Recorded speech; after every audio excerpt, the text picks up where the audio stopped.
Hello everyone, it's time for my nonsense again. We're back on the Taito Egret II Mini. This week's theme is technically puzzle games, except it's kind of not really at all. Because Taito did make a lot of puzzle games, especially after the success of Puzzle Bobble in the mid 1990s. But there's not that many of them here. There's no plotting, there's no land maker, there's no pop and pop, there's no Cleopatra Fortune, which is clearly a crime. So the purpose of this stream, I mean, action puzzle, technically. So what we've got is games that aren't really action, but they're not fully puzzle either. I mean, where else was I gonna really put Volfied, and where would Raimais belong? These are the important questions. So we're gonna start with Volfied. Unfortunately, I don't have a flyer. There is an image of a flyer, but I couldn't find one that wasn't, you know, a tiny resolution. You might also know this game as Ultimate Kicks, because yes, this is another variant of Kicks, but unlike a lot of them, this is one made by Taito themselves. This isn't a nudie one made by Kaneko. They didn't farm it out to anyone else. This one had Fukiya Mitsuji working on it, in fact. So, the designer of Bobble Bobble. Use your ship's laser to carve up 80% or more of the stage to move on, but be careful. You're vulnerable when cutting, and a collision with an enemy costs a life. So, the stark, pitch black nightmare of Kicks is replaced with horrifying robots, and we don't just carve up, we don't just claim territory, we're using a laser cutter. So I think we better get started. So game settings, okay.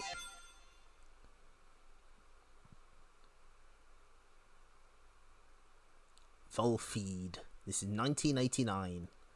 Quite a few years after the original Kicks. There's MTJ, he's one of the great 5 warriors. This is probably the game we'll spend the least time on because I'm kind of bad at it. I'm not. Volfied, yes. Hi Sardus. Yeah, we're you may also know this game as Ultimate Kicks on the Mega Drive. There was a PC Engine port, I think. And I think like a weird PS1 remake that was like Kicks Neo or something. A lot of different versions of this, and let's give it a try. Let's see what's going on. It was a long trip. The spaceship Monotros returned to Volfied, but Volfied had already changed into rooms from the aliens at the time he catched SOS from underground. Oh my god. There is no way I can read that. The violence fight intro, yes, maybe. That, no way. So, same basic idea as Kicks. There's a big monster that that will kill you if you touch it. There's also smaller monsters here. And there's also power-ups. Let's see if we can grab one of those. Yeah, you get rid of one of these squares. Ooh, ooh. Of course, touching anything kills you. And it's not quite the same, but it does have kind of a stark kind of feel to it. It's very doomed, very Darius-esque, I suppose. Or maybe a tiny bit of metal black in there. The soundtrack in particular is just this kind of almost oppressive kind of just tone that's constantly blaring. And the sound of the laser cutter is very satisfying. Like I said, I'm not good at this one. We are going to attempt to make progress. A lot of the appeal of this one is definitely its presentation. Okay, let's try again. It was a long trip. The spaceship Monotros returned to his planet Volfied, but Volfied was trying to from his age. I tried. An attempt was made. I did try. There's also a timer now. The shield at the bottom ticks away when you're on the edges, because that protects you from, you know, being killed by anything. But you also, you know, you're not making progress. You have to be unsafe.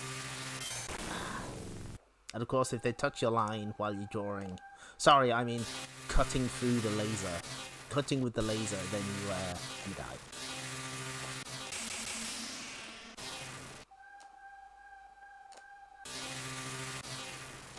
Whoop, no. I'm pretty sure this is another one I'd never heard of until Taito Legends. This and Super Kicks were included on the first Taito Legends in lieu of the original Kicks, which is kind of funny. On a charge, Volfied already changed the rules from the invasion of aliens at the time he cast SOS from underground. So basically, the planet Volfied has been completely covered by these invading aliens. So our objective is to reset, because I am bad at this game. I don't know what it is, I just find this really difficult. At the time he cast SOS from underground and decided to rescue the people from the aliens. There we go. Finally. Okay. Obviously you kind of want to get the power-ups. You can get a laser. Ah, fucking hell. Yes! But the thing is, it's not like this is a nudie arcade game that are meant to be impossible. This is just incredibly impossible for no real reason. One advantage with the one advantage with the Egret II Mini is you can make it so it's a 4-way. I picked up like a couple of things from the demos for Kicks on the Game Boy of all things, but I've just never mastered them. There's probably some people out there who are like, aha, yes, okay, we got the laser, cool. So there is an alternative win condition.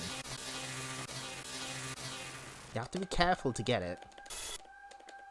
Oh, fuck. Okay, I've run out of laser, that's the problem. I'm pretty sure if you kill the Kicks, you win the stage. Like, you can just murder the Kicks. That is an option. Time stop. Okay, we'll take advantage of that. Carve our way through.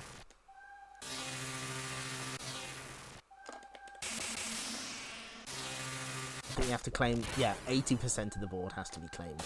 Whoop. This is the strategy I picked up from the Game Boy one. You just sort of inch your way across. 72%. Slowly getting there. Okay. We are going to beat the first stage of Kicks. Scared. Fear. Ah! Yes, okay. Please leave me alone. I'm alright, I am. It's actually following me. It's actively getting in my way. 0.9% left.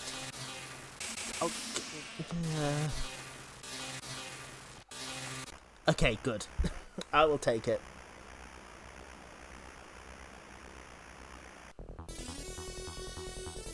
And yeah, you get a different bonus depending on how much above the 80% you've claimed. Oh dear.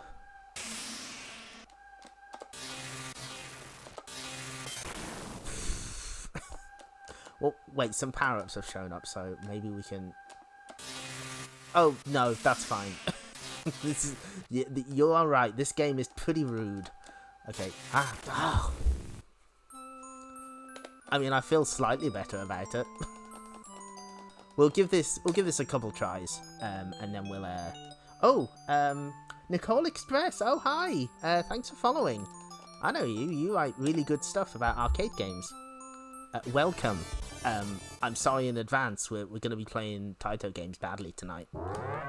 We are on the Taito Egret II Mini, playing a bunch of old games. Volfied, Volied, etc., etc. Oh no, don't. Hi, Tremmy, don't worry about it. All you've missed is me being extremely terrible at Volfied.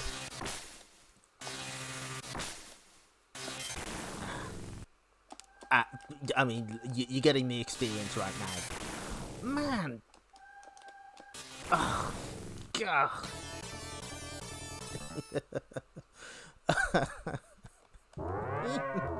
Okay, no, we'll have a couple more credits because we are going to hopefully play through all the way through Raimais, and we'll do a couple of routes on a couple modes in Puzzle Bobble 2X. But this is the one we have to kind of get out of the way. At least we got to speed up. That's something. Whoop. No, no, no! It's also really easy to get caught on your own line for whatever reason. Ah!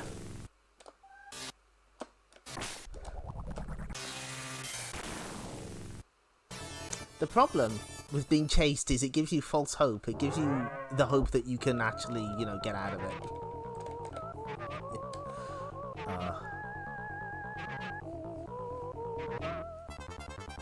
Now what they should have done was included twin kicks on here, which was never released. That one has co-op as versus play, which is nice.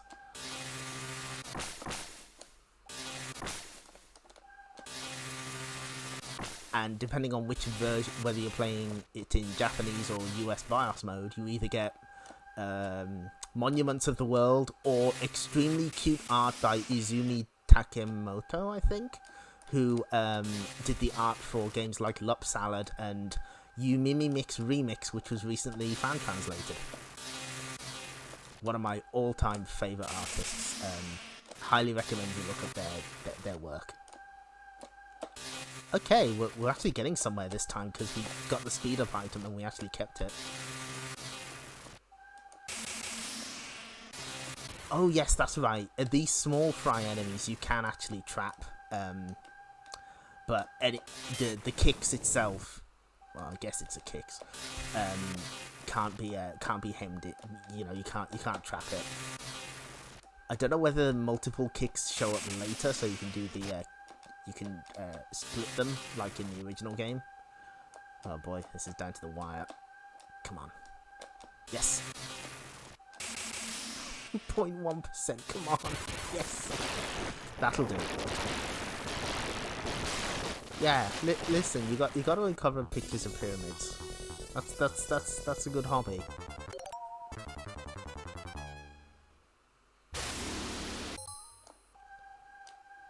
No, for some reason I feel I'm better at the original kicks than this version. It is very rude. But we're gonna no. Oh, oh come on, please, no. They just gang up on you. Ah. 17. Yeah, I know. You were so close. Okay, right. We'll give this one more credit. I kind of want to see the third level.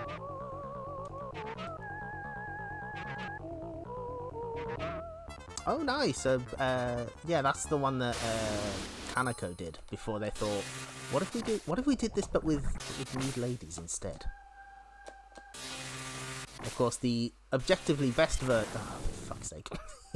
Sorry. The best version of Gal's Panic is, of course, the one that has dinosaurs in it.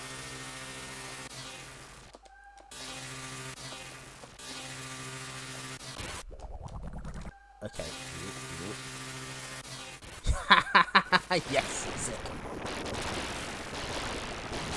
Yeah, we can technically blame Gal's Panic on Taito, but it did give us the Gal's Panic S games, which aren't bad. They kind of do it a little differently.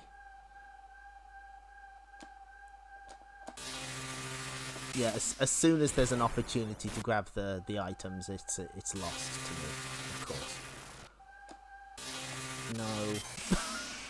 I'm just kind of very resigned at this point. I hope you didn't come here for pro level play, because you ain't getting it. Sorry.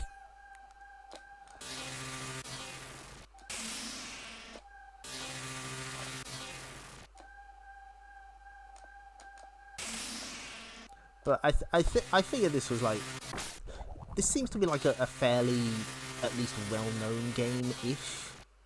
It does seem to like, there were a couple of ports back in the day, and there was it was included in the Taito collection on PS2. So I don't mind this being here. I figure it earns a place.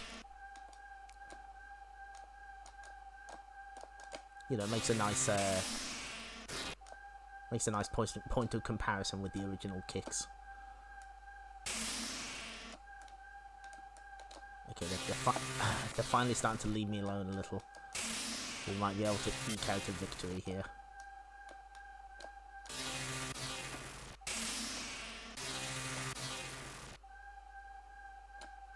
No! Agony. Okay.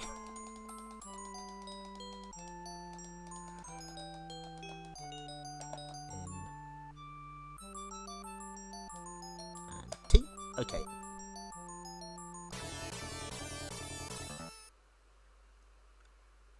Oh, we were 100 points off 39,000. We would have had the Miku number. Yeah, I don't have too much to show off with Volfied, because otherwise we're just going to be here all night with me sucking. So instead, we're going to play a game that has a lot of fans. Hold on, wait.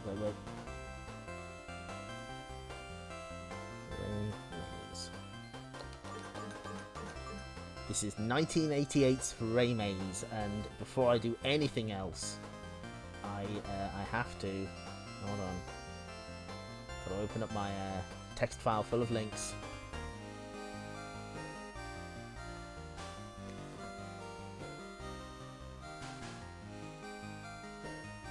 So,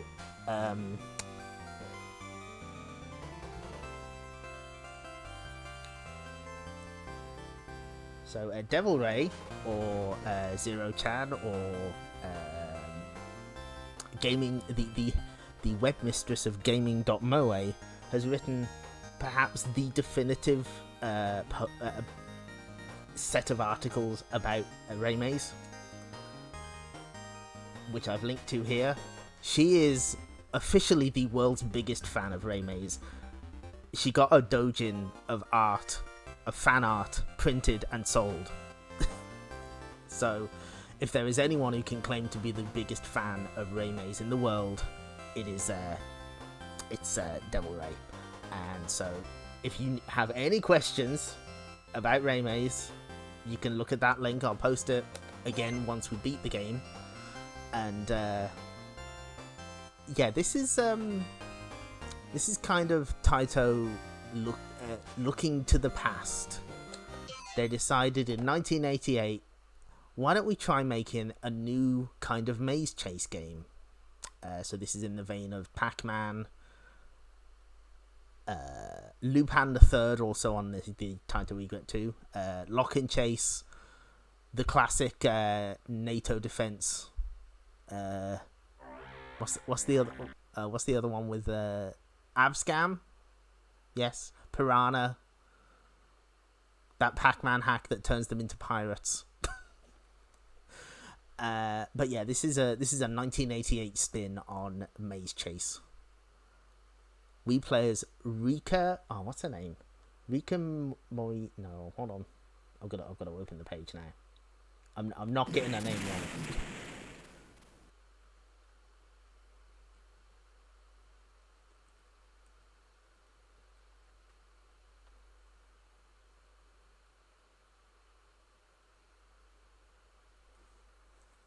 Hold on, I got to get this right.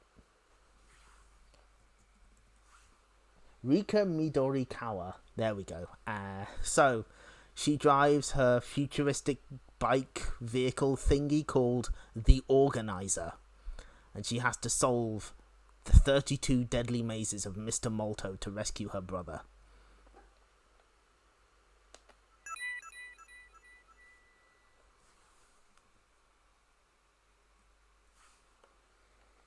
But Buccaneer clone, that was it. Thank you. Clear the labyrinth and rescue your captured brother. the organizer is a pretty cool vehicle, it's got to be said. Please note the incredible jams happening right now. So, yeah, this is exactly what it looks like. It's a maze chase. A maze chase I'm also quite bad at. You'll be noticing a theme here, but there's kind of more going on here than meets the eye, because the enemies that we encounter, they're not all the same. There's various different types of enemies that do different things and behave differently. So there's a lot more variety than you would expect. And there's also multiple paths. So every maze has exits at the top, left, bottom, and right. Up, down, left, right. Each one heads to a different maze. There's no branching paths. It's just like if you go up on state, you know, there's 4 different variations of each numbered round, depending on the exit that you took in the last round. Anyway, we do get lasers to shoot the enemies. Some are a little more aggressive than others. Oh, that's a mine. We don't want to step on that. Or if we do, we want to, get out of the way. This game also has secrets, one of which we will hopefully be showing off. Secrets that some went undiscovered due to glitches for multiple decades. Okay, so if I remember right, the different exits are all color coded. So if you go up, it's red. If you go right, it's green. Left is yellow, and down is blue, which is very important. That'll be part of one of the secrets. By the way, is the sound balancing all right? Because you need to hear these jams, but also, you need to be able to hear me. Well, maybe you don't need to hear me, but it would be nice, wouldn't it? See, we picked up an armor. We can take a little damage.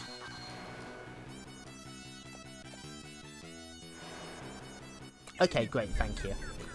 I've done a little practice, but I haven't done any routing on this game or anything. I'm not great at it. This will not be a 1cc. So keep your expectations in check. The other thing about the fuck. Okay, that was on me because I didn't pick up the item, and I thought I did because it would have given me a laser to finish that enemy off. And yes, the sound effects are super satisfying in this. And now we get a cutscene. This game has story.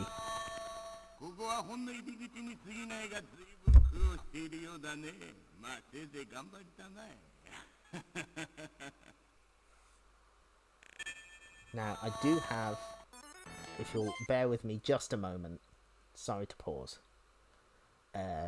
Gaming Moe does have translations for these cutscenes, so I'll bring them up. They're on here somewhere. I know they are. I think.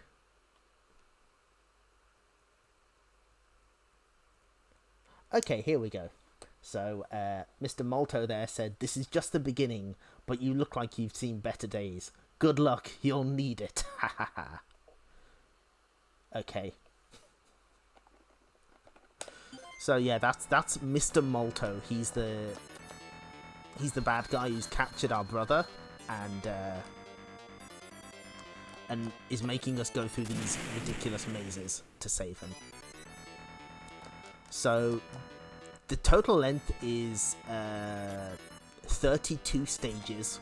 So there's 4 versions of every stage. A lot of learning and strategy is required because if you don't have the right routes, you can just get trapped. But it's not particularly unfair. There's usually a way out. you know, if you know what you're doing. Clearly, I don't know what I'm doing, so, you know, that's fine.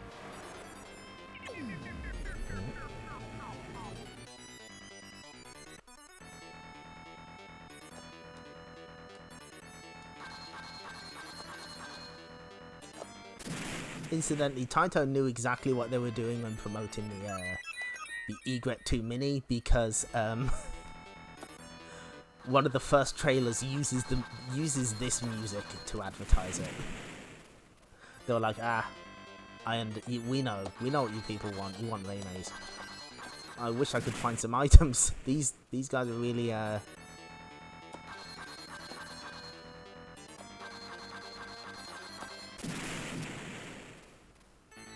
these enemies are a lot more persistent than the other ones we've seen.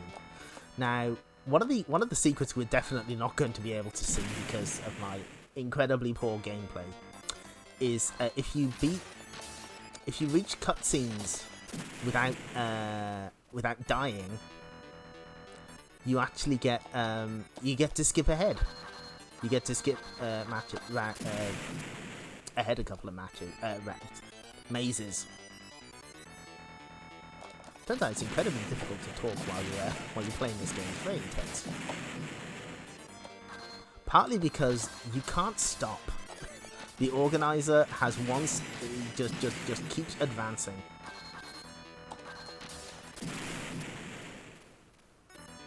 But as you can see, you can sort of take advantage of the AI to not find you because they keep trying to go through the wall. So this feels like a game that you would need to spend a lot of time with to get more familiar with, but I think it would be.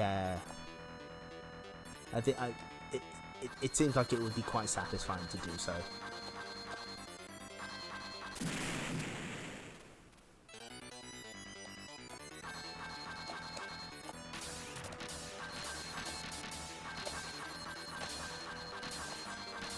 And while it may seem like it's pretty easy if you've just got a weapon all the time, you don't.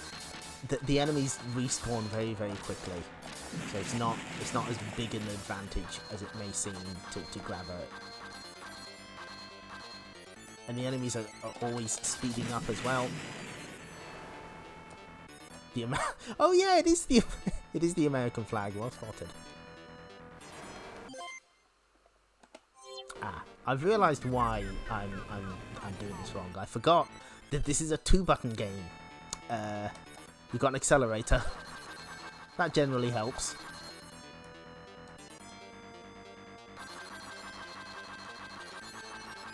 Yes, these green ones, they jump up and over you.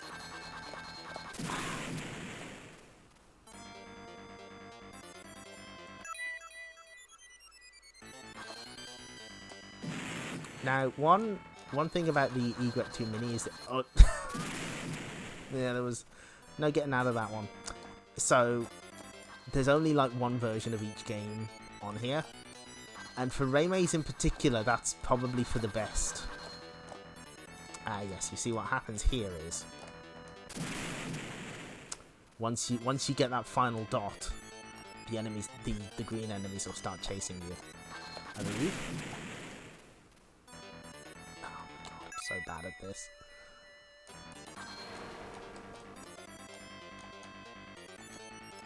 Let's go to the right. Now there is one specific stage that I know we have to go south. Oh look, it's a pair of glasses. So as I was saying, Raimais did get a world release, and it basically ripped out half the game. Most of the cutscenes are gone.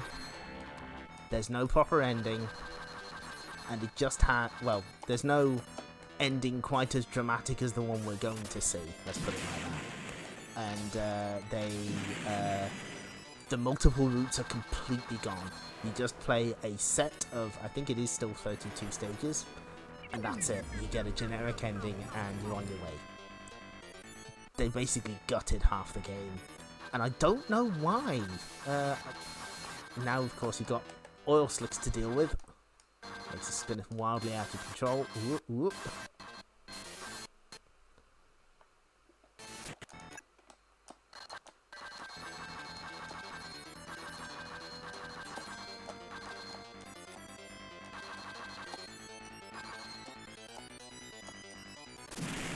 So yeah, on the surface, like when it starts, it seems like, you know, just a maze chase game, but there's more going on here than you might realise.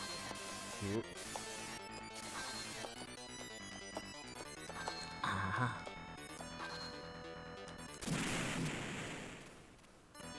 Yeah, it is kind of a downer in the world. It just shows like a burning building. It doesn't show anything else.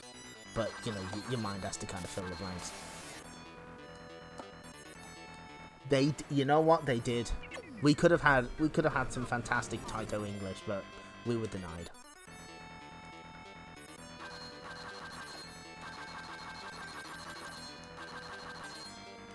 So these red guys are the ones that kind of chase you more doggedly than others.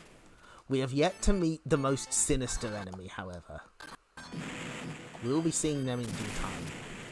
I guess the trick here is to kind of bait them into going the wrong way.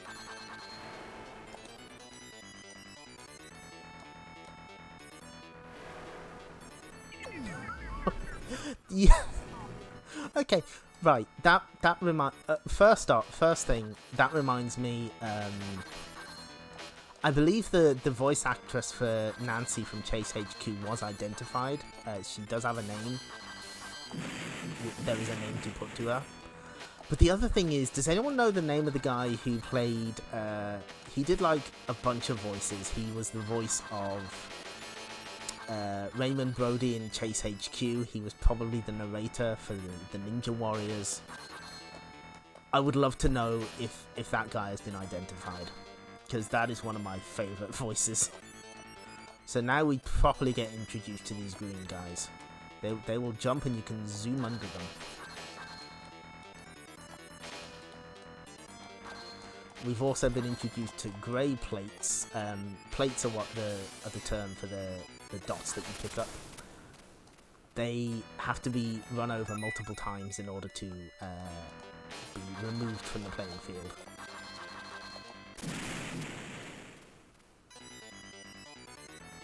Yeah, so do I.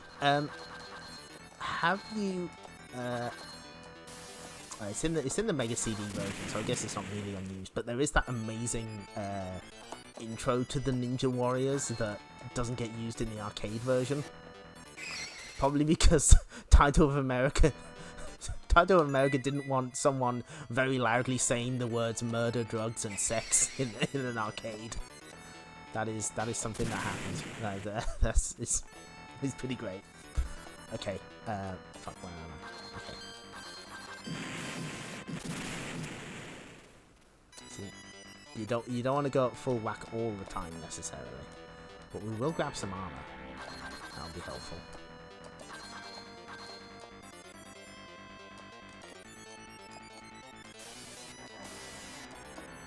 No, we just need to get back in.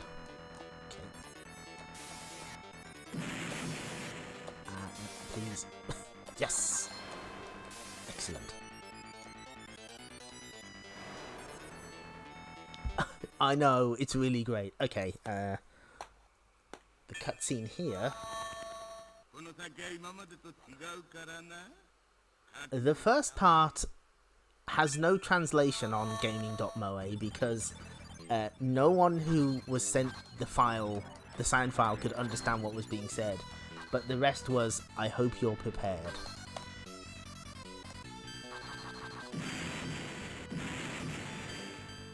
Very satisfying explosion sound effect from the mines as well. Okay.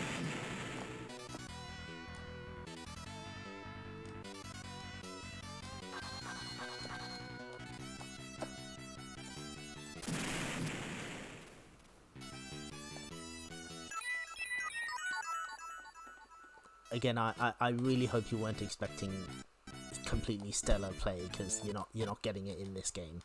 Maybe in our third game tonight, but not in this one. Ooh, ooh.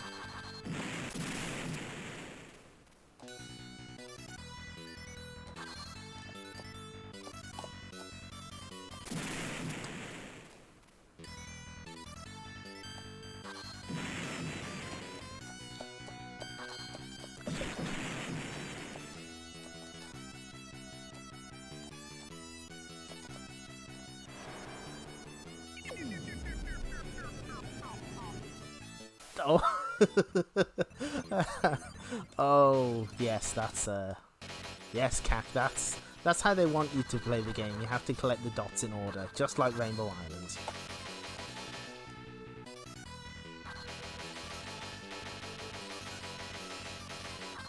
I think he's catching up. We've got to get rid of these ones on the outside anyway, so... Oh yeah, no, we're definitely... There's no way are we even remotely prepared. Whoop. I think we have uncovered, however... Is this... Yes! So, if you see an O tile, if you run over it repeatedly, you get sent to a boss fight. There's no maze here. Ah, fuck.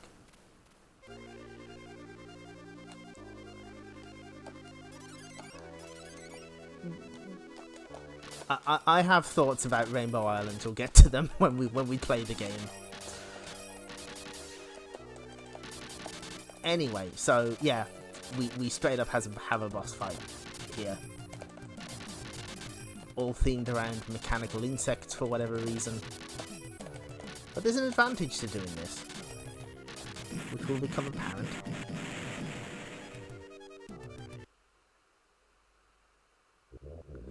This is our buddy Guncan. Guncan, I think. Let's just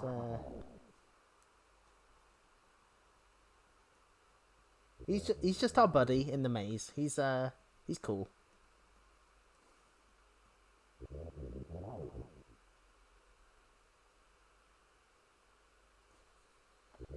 He's telling us stuff. This guy does appear in the world version, but like he doesn't do much. He just gives general words of encouragement. He will be more important shortly.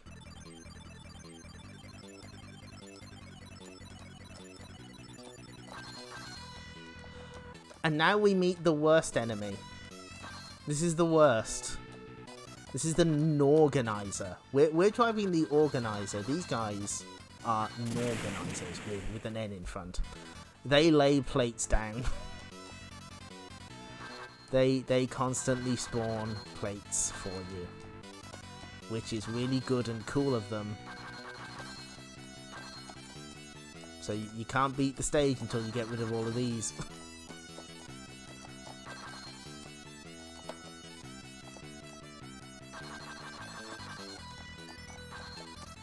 Ooh, another one. Okay, yeah. We'll do another boss fight, why not? This time we're against the beetle. Ah, fuck. Yeah, these guys are big. They're kind of a problem. And because the Organizer is constantly moving, you have to adjust for that.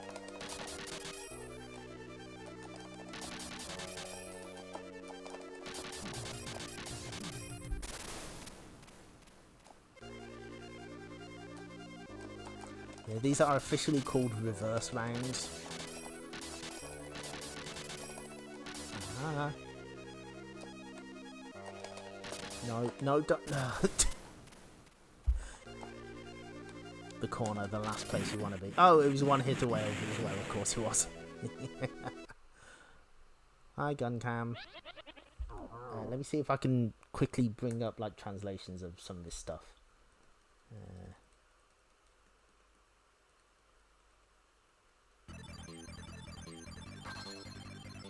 Nope, not enough time. We've got lots of items here though. That's nice. But we need them because we have to get rid of the Norganizers. Probably the best approach is to get all these plates first, just so they're out of the way.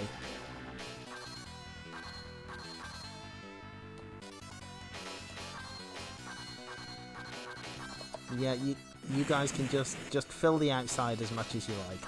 I'll deal with you later.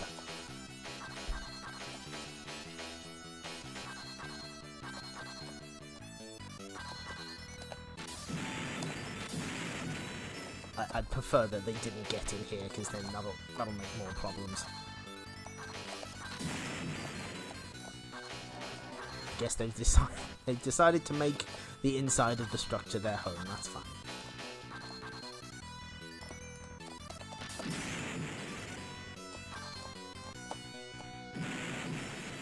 Oh no! Oh, this is going horribly wrong.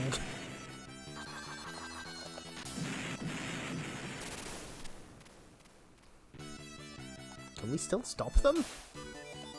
Yeah, okay. No, we still got them in there. That would be incredibly cruel if they just took away our ability to kill them. So, okay. We just need to clear this bit away. Oh no, one of them got inside.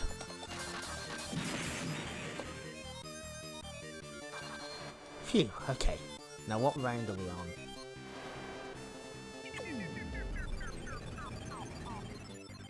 Round 17, okay. We gotta keep track of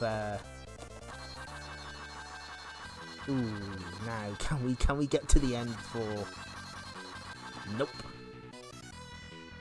Gonna have to go the other way around. That's fine. Oh wait, we can't. Because the way is blocked. We're just gonna have to die. Okay, that's fine. Yeah, I read about this round. Oh, that's good. And of course, it'll respawn to chase you again.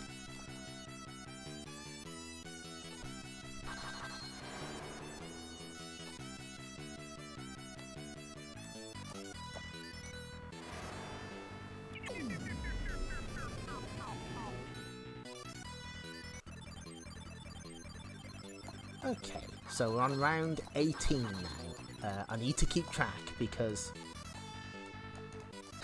yeah, that's kind of what this game is, but if you appreciate maze chase games, this is like easily one of the best ones. It's got presentation chops, it's got lots of different elements to keep you coming back. There's a lot of replay value because there's something like 125 stages. You know, there is a lot to like if you are a fan of maze chase games with Raimais. And it's kind of a shame that it's only in recent years that people have kind of started to appreciate it.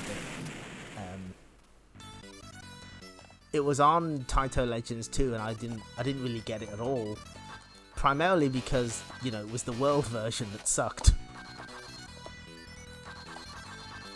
Okay, laser, great. We need this. Okay, there is one thing I don't kind of like.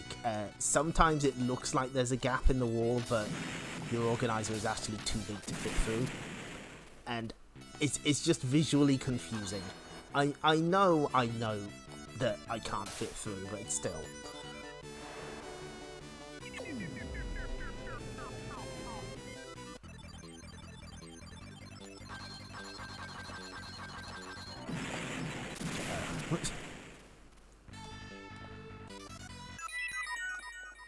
Yeah, we are definitely credit feeding through this one, but the thing is, it's completely worth it. I promise you.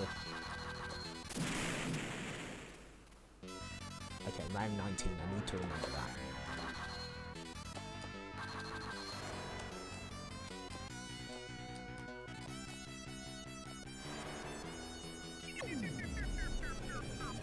Because when we get to round 22, we need to exit from the south side. The reasons why will become apparent later.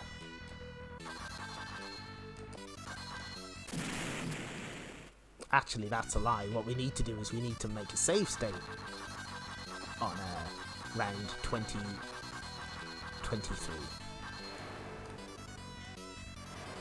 Again, all will be revealed.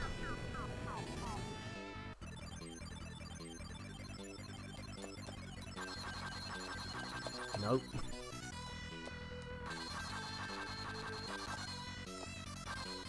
Ooh, reverse round, I'll take it. Yes. Get me out of here. Oh no! Oh, I don't like this one. That's a large boy. And I can bet it's kind of difficult to see parts of it with that background. Oh well.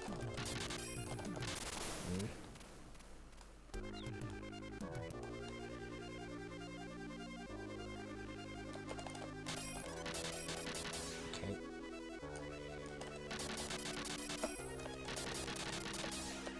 No.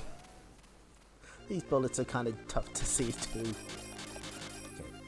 Let me out. Let me out. No. Is anyone keeping track of how many credits we've used? Please don't tell me. Okay, right. Here's our buddy again.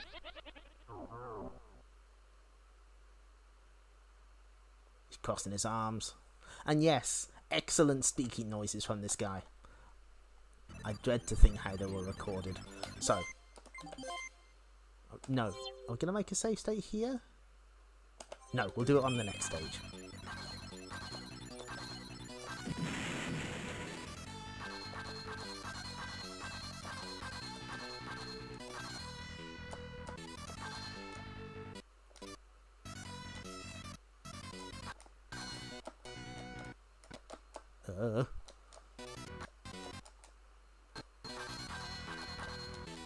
I wouldn't mind that armor, but yes, okay, good.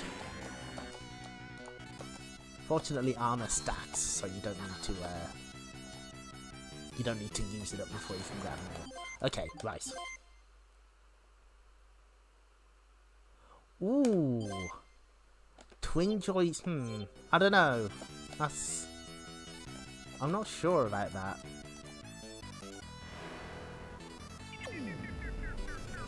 You probably need to have buttons on top of it. Now, I'm pretty sure I know where the exit is here. So, in this round, there is a reverse round entrance. It's very, very important.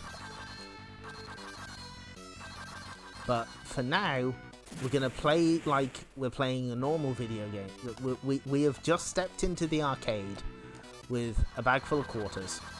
And we've decided, nah, I don't need to take that warp. We've actively chosen not to do this. Or, you know, let's imagine we took the wrong route. Let's just make sure that I've got it. Hang on. Okay, good.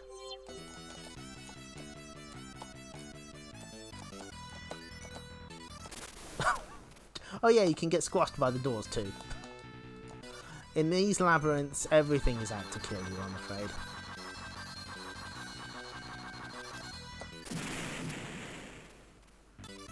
That red one is he okay? Is he doing all right?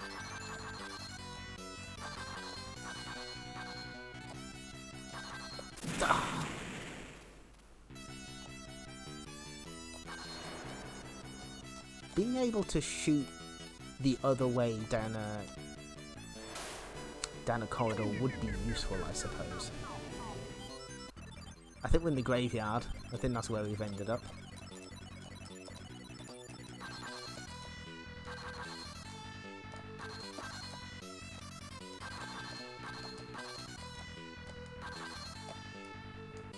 Oh, the other thing that the US version takes out, Rika. There is absolutely no mention that your pilot is a lady, because it was a different time, and you know, you couldn't have ladies driving dangerous vehicles in arcade games, apparently. See also City Connection, where the NES version got rid of Clarice. A crime I have yet to forgive Jalico for. Exactly, no girls in space. I didn't make the rules. That's just what Taito said.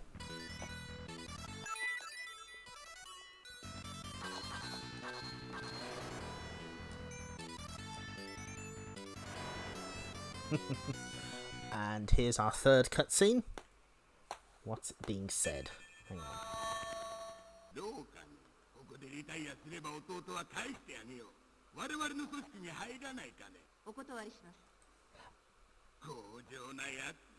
後で後悔するぞ。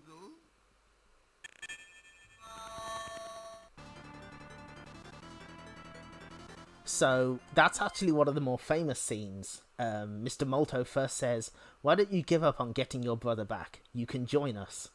And Rika says, "I refuse." And his response, because we died a lot, would have been, "Impudent brat, you're going to regret that." We'll see on that one. We'll see. If Hi, Hog to No Shark. Yep, you got here just in time. She said the thing.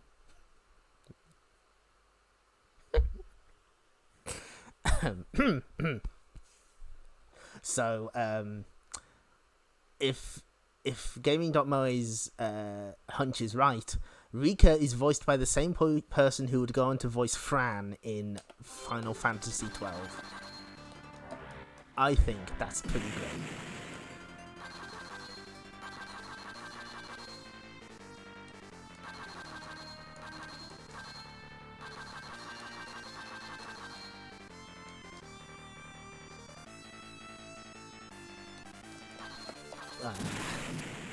Yeah, the rainbow pattern's quite nice here.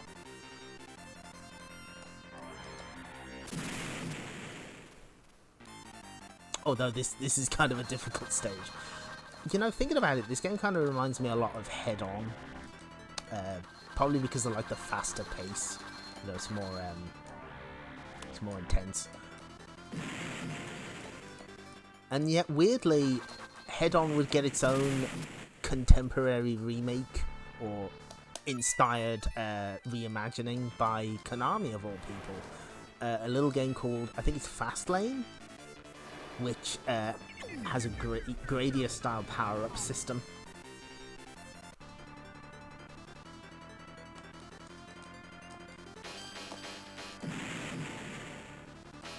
I quite like Fastlane. It's a that's an odd one. That's definitely one you should.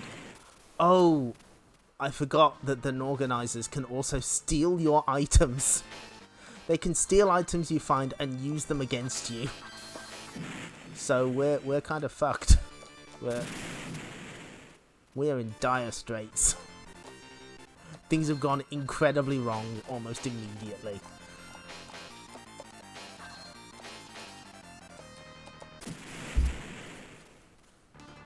We never should have given the robots weapons.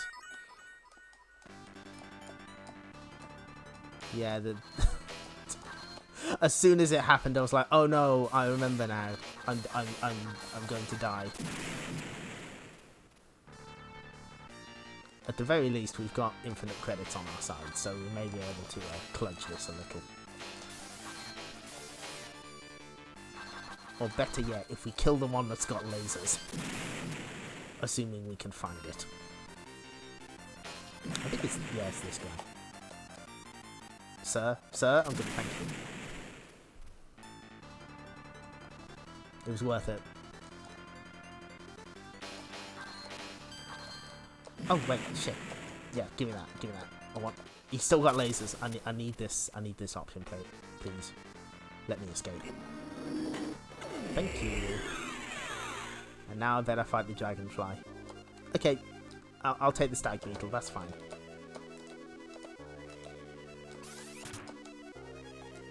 Control's a little weird on these stages because you're still technically, you know, playing by maze chase rules. Ugh. Please let me go. Thank you.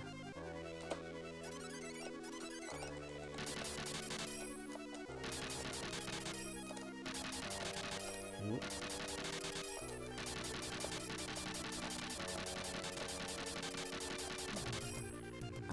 Let me zip past, thank you. Okay, great. Good.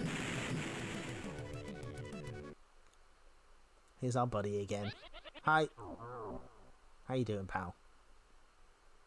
Good.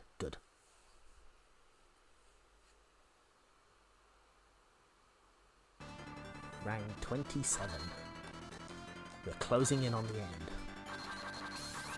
And if it wasn't already clear, I think the game wants us to not be playing anymore.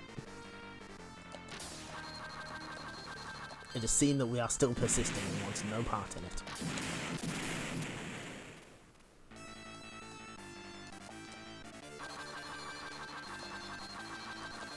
This game is also one of the Taito games re-released on Arcade Archives,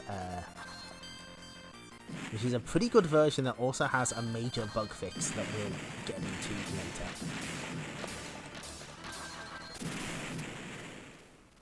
They're filling the maze up again. I don't like it. I don't approve.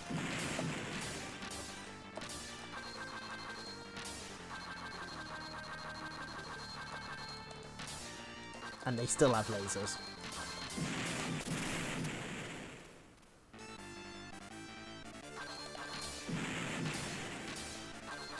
Oh, okay, no, right. Does that count as a double KO? I think it does. The Raimais session went well. Good, I'm glad.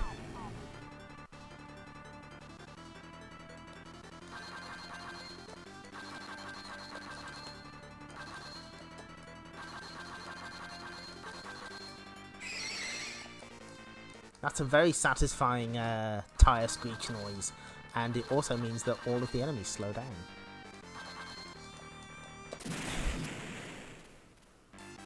Going at maximum speed is not always recommended.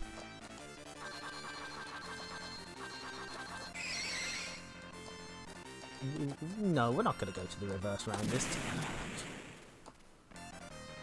No, we'll just grab that last dot. Come on.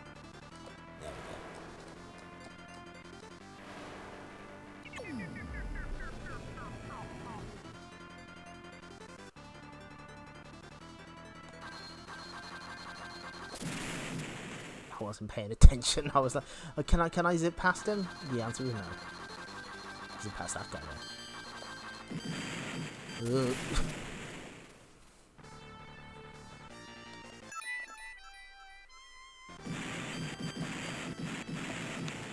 Also, one thing pointed out by the Gaming.moe article is that you don't want to play this game for score because it involves a lot of leeching. Specifically, you let the organisers just keep repopulating the stage with dots to eat, which doesn't sound fun. To be quite honest with you. Whoop.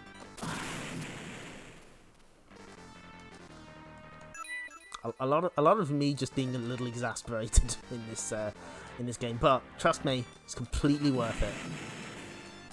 You're not gonna believe what is at the end of this video game, and we're gonna make it. We're now on stage 30, round 30.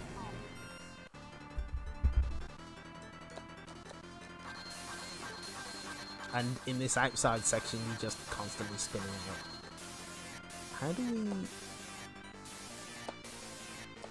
we... Oh. I've noticed a problem.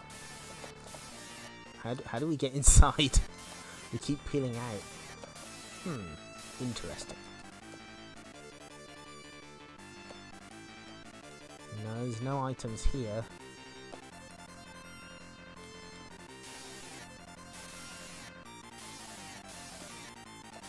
Wait, hang on. I think I figured it out. No, that's not it. No. Help!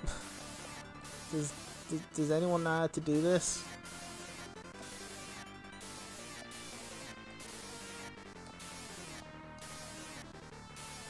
Help! We're trapped in the Raimais dimension. Do we have to let these guys show up? Oh, that's a good sign. That's a good sign when someone in the chat says "fuck this stage." Note to self: do not go to south stage. Is the solution exactly what I think it is? Am I gonna be really mad? Oh no. Have I screwed myself? Wait, no. There is hope. Do I just have to wait for this green guy? Okay, right, well, I'm out of there. Please say there's an item here. No.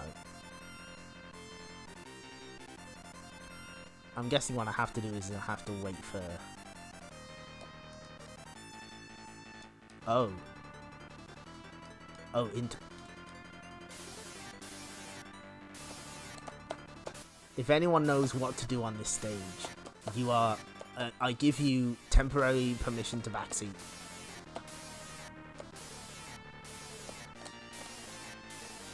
What do I do? Help.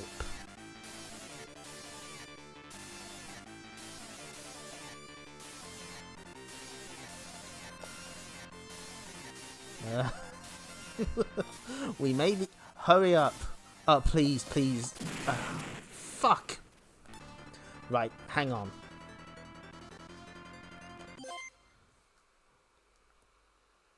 I'm hoping that the gaming.moe article has something on this stage.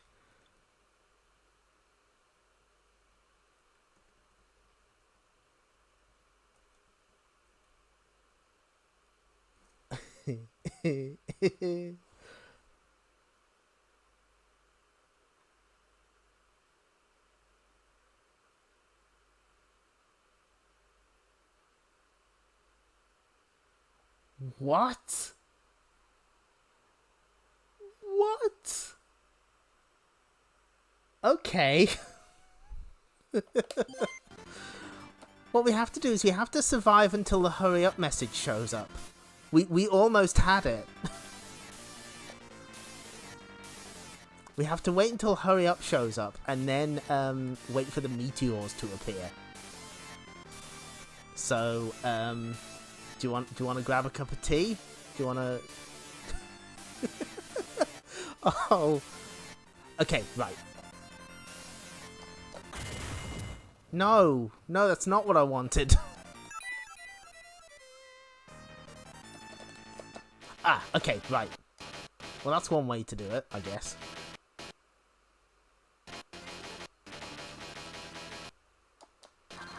So if you get... Oh boy. This seems a little absurd. This is a bit mean. The intended way is to wait for hurry up to show up because then meteors start falling from the sky and they can help block the oil slicks to let you out.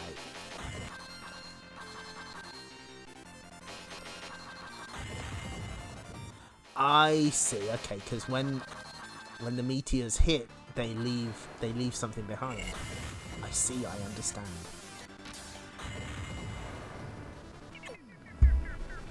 We did it. I'm not proud, but we did it. Yeah, arcade operators must have loved the idea of a stage where you just stuck there for a while.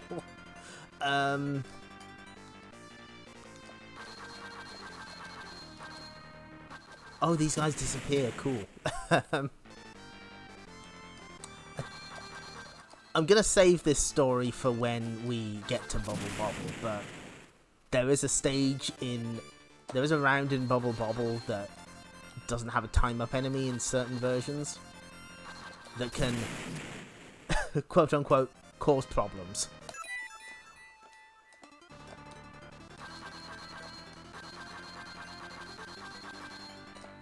Okay, yes.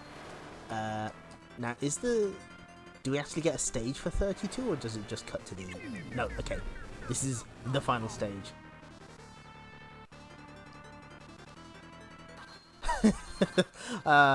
Good old Guides and Guides magazine. I hear they have the solution for the Tower of Duraga. It's just a series of blank pages that says, "Are you sure you want to do this?"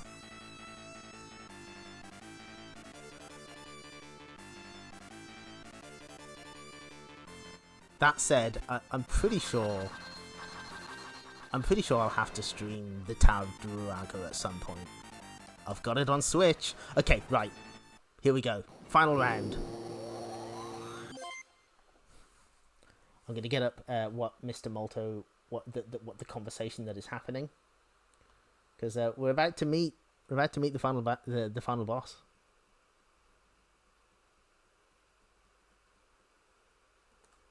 Hold on, sorry about this. Okay, here we go.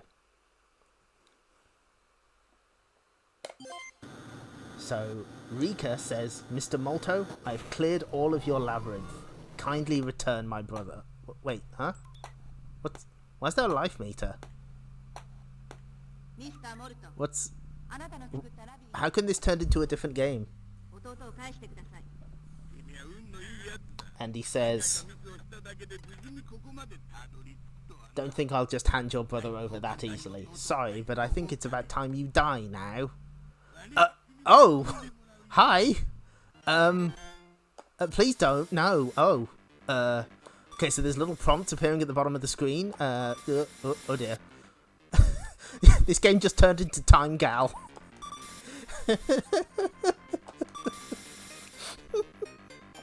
Oh, this is great. Oh, he's got us on the run now. What's gonna happen? What's...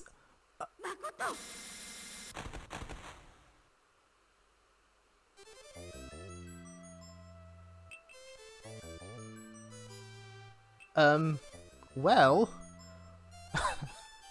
we escaped Mr. Molto's labyrinth, but our brother's dead.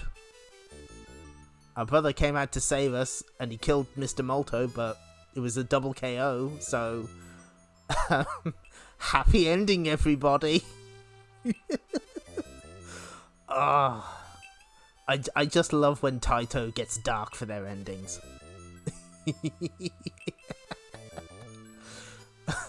Poor Makoto. Yeah. Imagine popping all those credits in and you get this ending. No, it's not a happy end. Rika's still in shock.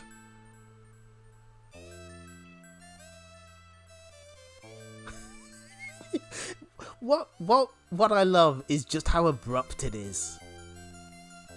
Because first you're still reeling from the fact that the game completely changed genres right at the end, as all good games do. And then the person you're here to save, he's dead now. He's not coming back. Wow. Amazing. And many others. Thanks to them too.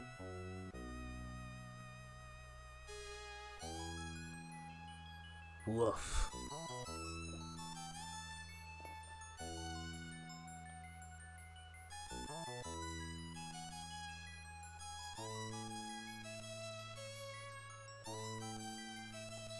And that's it. That's the ending. That's the ending most people are gonna see.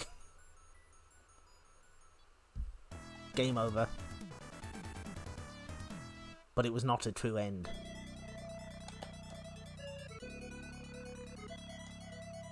Just, yeah. Ain't no ending like a Taito ending, I tell you what.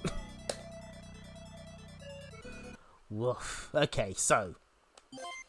We made a save state a while back, and there's a reason for that.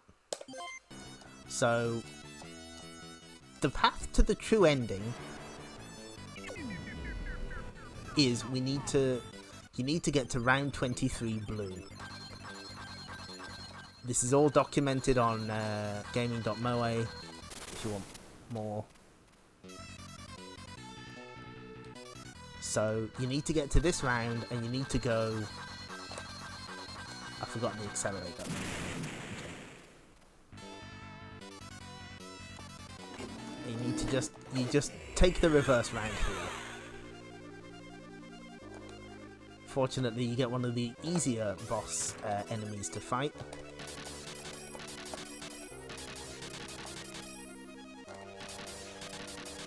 He's significantly less threatening than the dragonfly.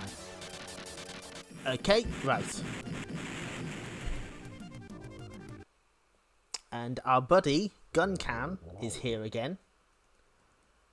And he says something along the lines of, "It's the light mirror. You should take it. How do you use it? I haven't a clue. I'm sure you'll think of something. Because earlier on he said he was looking for something in this maze. And it turns out it was the light mirror.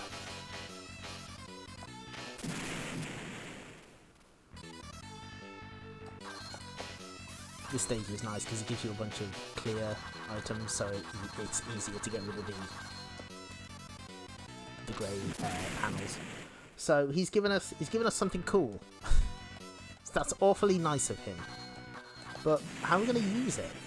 Well, we won't find out until we get to the end again. So we're going to be here a while. Trust me, it's worth it.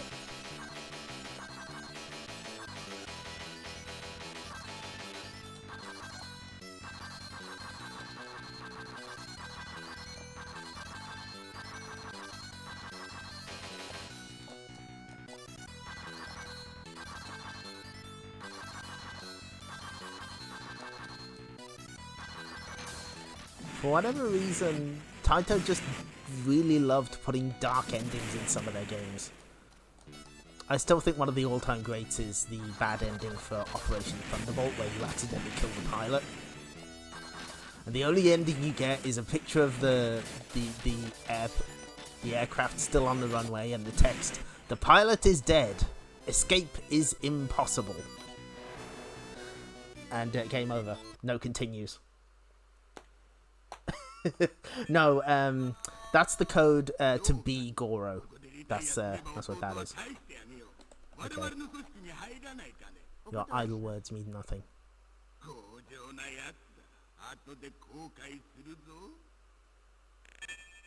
We refuse.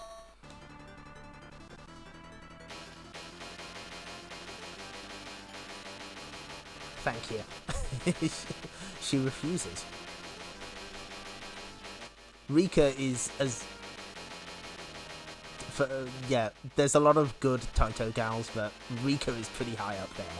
She's great.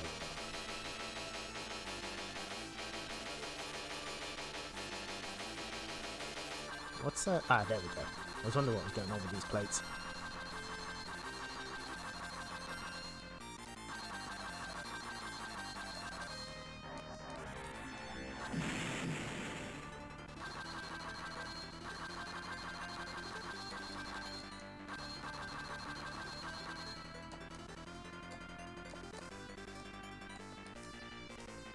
Now we just need to...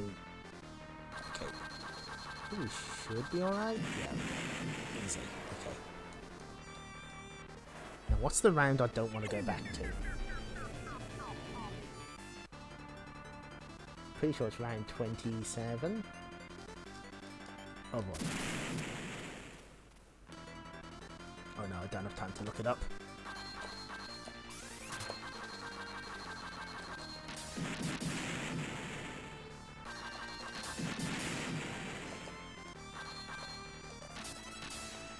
Yeah, round 27 blue is the one I think we want to avoid.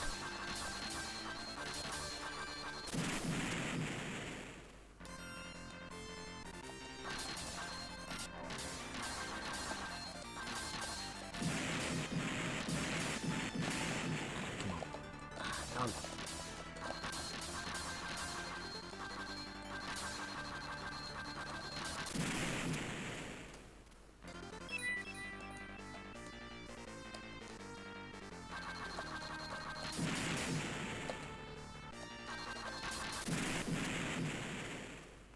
Again, this is definitely a game you'd need to spend a lot of time with to get very good at. If you're looking for competition, I imagine the Arcade Archives versions with the leaderboards would be quite a good place for that.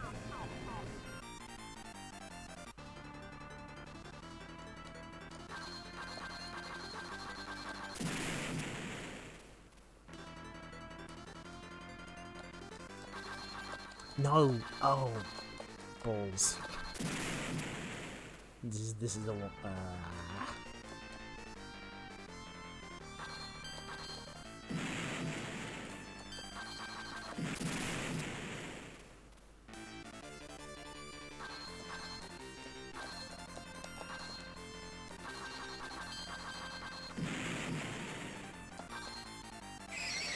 Now, while we're on the subject of... While we've got time to kill... because we do have to play a bunch of stages again. Not necessarily the same ones, but we do have to play through a bunch of stages again. There is a sort of downscaled adaptation of this game for the Famicom Disk System called U-Maze, which like removes a lot of what makes the game interesting and changes a lot of things as well. That is also covered on gaming.moe, so we'll be linking to that again once we're finished here. There's like a ton of other stuff. Like this game has ties to Cyvalian, the Space Dragon game.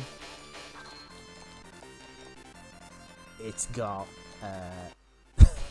it has an unfortunate cameo in Mega Blast, an absolutely terrible horizontal shoot 'em up.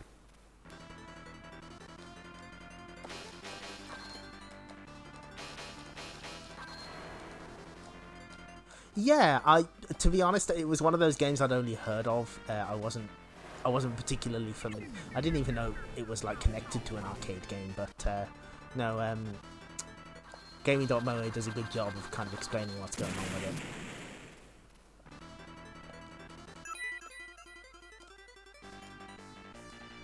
it. Gaming.moe also has a very in-depth set of pages on whatchamacallit, Cyvalian, which is worth looking into, especially if you're a fan of big space dragons.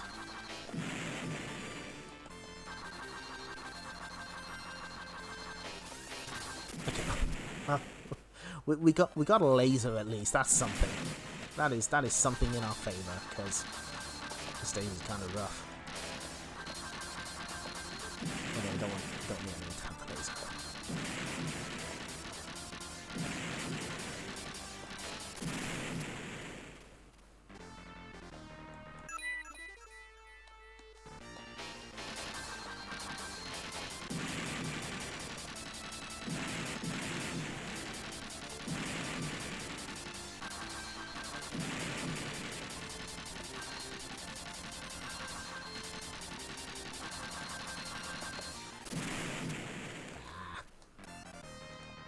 We're so close to the end, I just need to persevere a little longer.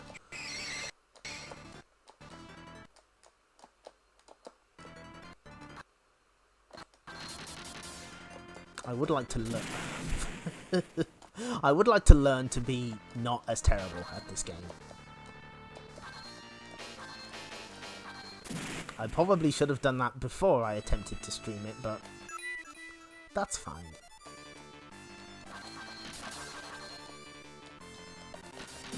Not every game. I can't play every game on this like I can the New Zealand story. That's just how it is. Someday, maybe.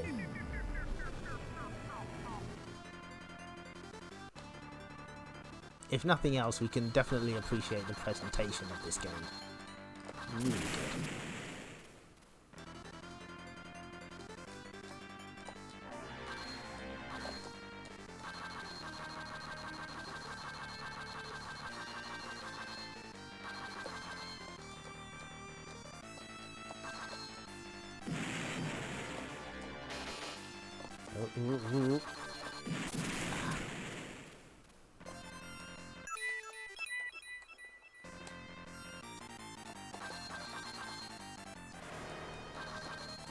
I'll take it.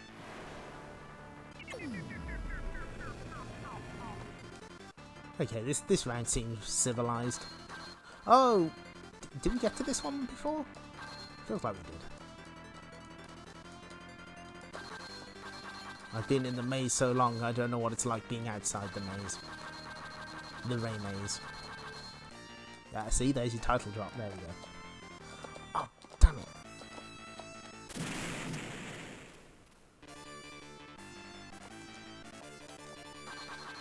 I need to learn when to ease off the accelerator.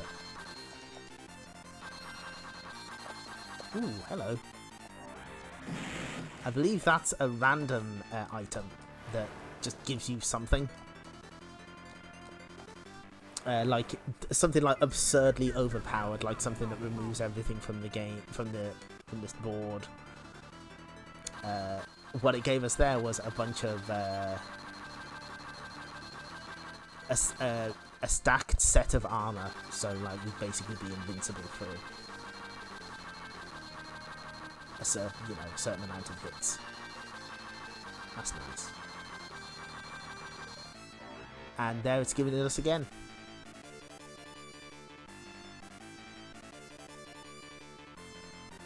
So now we can just crash into this organizer, and we're done. We're back where we got to.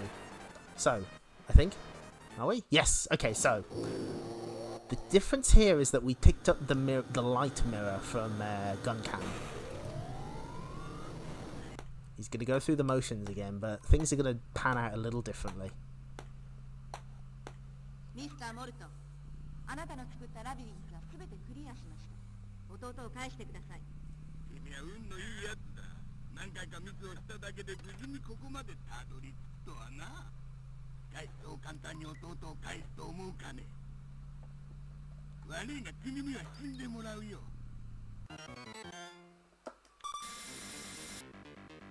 I think, anyway. Unless I fucked this up. There's a strong chance I've just completely fucked this up.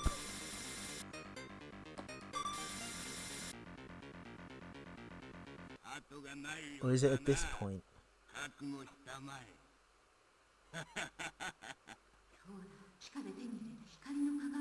No, okay, good. I thought it did it at the start of the fight, but instead of Makoto jumping out to save us, we get a prompt to press the button, and we just use... Mr. Molto is defeated by a mirror. We probably could have done that a lot easier with something simple. Ah, the siblings are reunited. Isn't that lovely? And yeah, God, it's so funny to me that it just turns into Dragon's Lair. It's a bit like what happens when you get sudden death in Dino Rex and it suddenly becomes Street Fighter 2. Thank you. Do I get a GG for using that many credits? It's fine, don't worry about it. No, it didn't go so well this time. We didn't get a double KO. Now, while this ending is playing out, there is a third ending, where Makoto turns heel on you and shoots you instead. But for years, this was only seen in unused sprites seemingly unused sprites in the game because of a glitch. I believe it was not only Devil Ray, but Sudden Desu helped to figure out what was going on with it. To get the alternate ending, the third ending, you have to no-miss the game and you have to skip as many stages as possible. But it would accidentally include the cutscenes in the count, so it meant that getting it normally was completely impossible. So, the Arcade Archives version of the game has a bug fix. So if you are good enough to no-miss the entire game, you can earn the alternate ending, which has like voice clips and everything.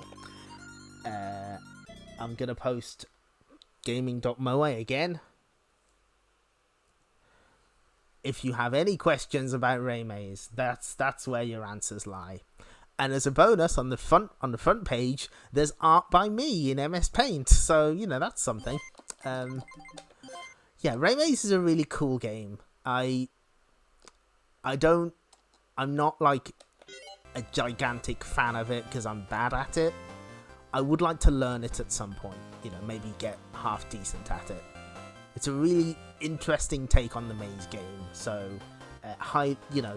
definitely check it out. That's my recommendation. But now we're back in my world. I can play a game or two of Puzzle Bobble, let me tell you. This stream might go on a little long, by the way, because Raimais was a bit long, but that's fine. I can stick around to play Puzzle Bobble 2X. Yeah, that's the funny thing. Maybe they may have dummied it out on purpose, because getting such a downer ending for being incredibly good at the game, it's just it's just a bit mean. So this is my domain. This is my stuff. This upgrade to Puzzle Bobble 2 featured more stages in the new X puzzle mode and added single player versus mode 2. I mean, did it? I don't quite know what they mean by that second bit, because versus was in the first version of Puzzle Bobble 2. Anyway, more bang for your bubble bursting buck. So this is an upgrade to Puzzle Bobble 2, which was an extremely good game. This adds like a whole new course of stages. And it also adds a demo display for either Happy New Year or Merry Christmas. I think I prefer the animation for Merry Christmas. Or is it New Year? It might be New Year. Let's leave that. If you're wondering what this does, by the way, if you switch this off, people can't interrupt your game to play with you. So yeah, of course why would they leave that out? That's what it's on the flyer. Look. Oh wait, no, is it? No, it's not. Hang on. Yeah, look, it's on the flyer. Merry Christmas and a Happy New Year. Yes, and this was also the basis for the Saturn version. And I think like a PS2 version, a PS1 version came out later, but only in Japan. And we got the home port was called Buster Move 2 Arcade Edition in the West, but the Saturn version still had the X content even in that one, which, you know, that's cool. I think it had, did it add a level creator as well, or was that 3? Anyway, we're going to change it to Merry Christmas because I got it wrong. No, hang on. I know there was a vanilla version on PS1. I've got to double check this now. It'd drive me nuts otherwise. Bear with. This is going to be the longest stream yet.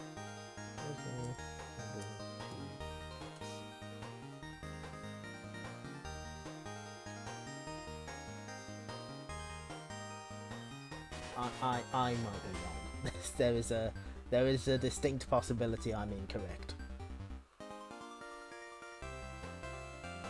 Yeah, no, I'm wrong. That's fine. I'm misremembering. Sorry. We'll strike that one from the record. Yeah, no, just me misremembering. I'm smart. I'm very smart. Okay, so enough babbling. We might as well get this started. But I've got some codes to show off first. Wait a moment. Just wait.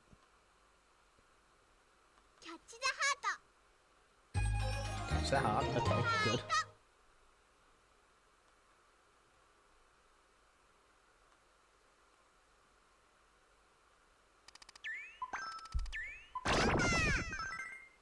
Oh, don't worry. We haven't forgotten the magic code. There's a very special code coming up. Now, where do I do this?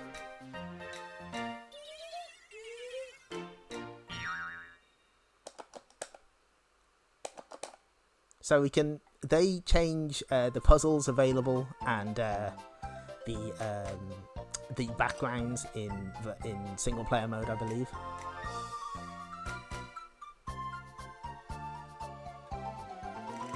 Anyway, Super Drunk says Merry Christmas.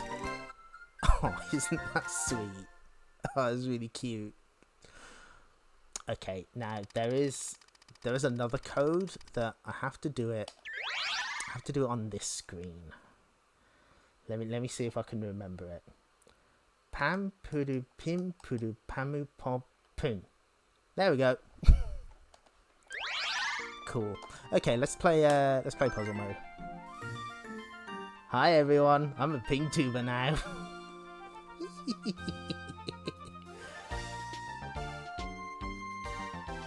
Hang on. I've got to do something really important. Oh, I'm messing this up. Because Cat will get mad at me if I don't do this properly. I've already messed it up. Because there's a bunch of codes to play as different characters. And not just this completely ridiculous PNGTuber. Thank you. So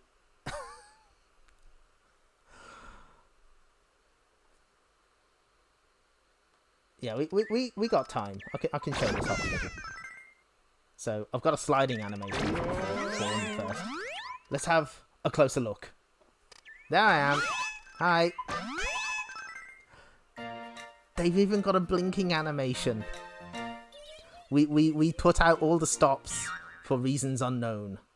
They don't have an official name. The only one I could think of was the streamer whose name was stolen. That's a Satellaview joke. But I figured it would be nice to have someone, just yammering away in the corner.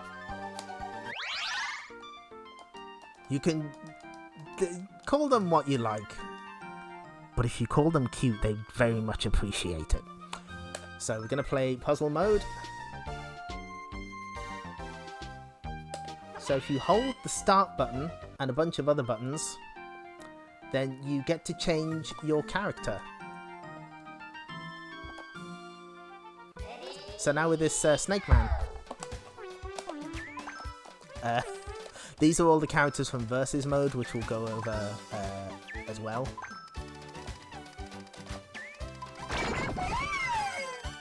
They don't change anything aside from the voice clips that you hear and the animations. You also can't play as the two big characters, so that's Kreegan and Mecha Bublin, probably because they cover like bits of the playfield. Although you can play as them in certain home versions. Anyway, we all know what Puzzle Bobble is, right? You get to watch me be terrible at it.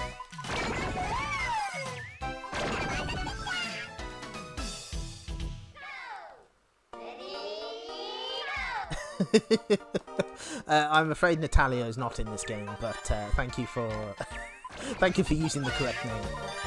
Appreciated. Yes, you corrected yourself. Excellent. That's a Satellaview joke. I mean, you do have good taste for only knowing Landmaker. That is fair. So we can. I'll make sure. You know what? I'll do that one next, just for you. We have plenty of time to show off the available characters here. So I have a certain history with Puzzle Bobble.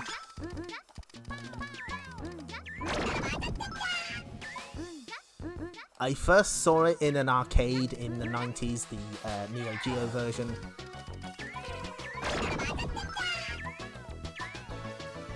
Okay, we're gonna game over there because I need to check something. We'll be back in like 2 minutes. I need to do some very quick last minute research, and I could probably do with a stretch. So I'll be back. I promise.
Catch the heart!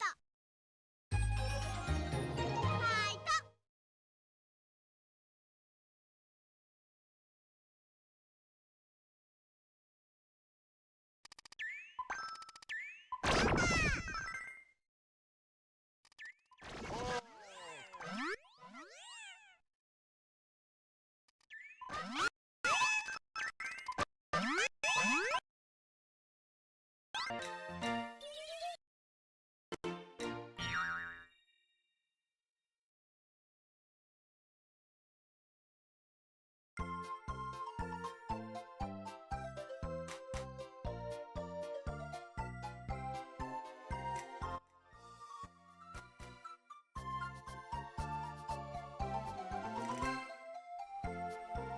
Hi, sorry about that. Okay, right.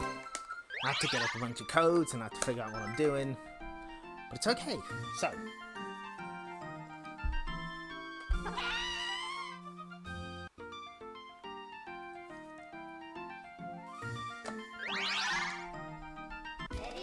Oh no, I fucked this up.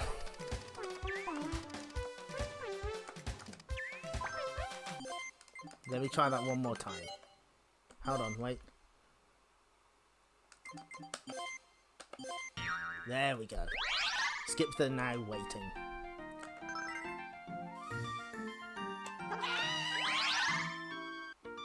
Ah, that's why I wasn't holding the 1P button. I keep getting it mixed up. Here we go. Okay, so if any of you know about Buster Move Again, it was the localized version of Puzzle Bobble 2 that, for whatever reason, completely removed Bub and Bob and anything Bubble Bobble related and turned you into these hands. Hey. It also replaces the bubble shooter with this ridiculous cannon, and we get given the thumbs up. Thanks for the stretch, Drake. I assure you that I was stretching. Thank you. Hey, so finally, they put the Fonz in a video game.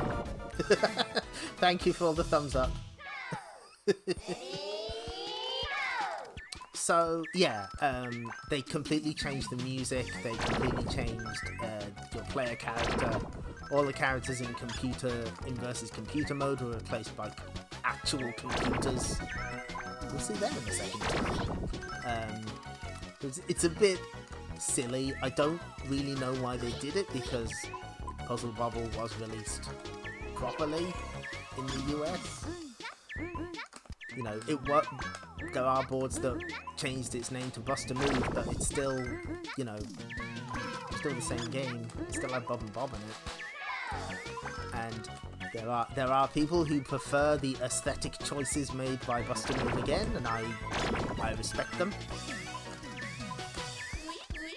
I prefer Puzzle Bobble too, but notoriously, this game was included in Taito Legends 2. The Buster Move again was included in Taito Legends 2, the US version. But all they did was force a region change and not change the ROMs, so the music is all fucked up.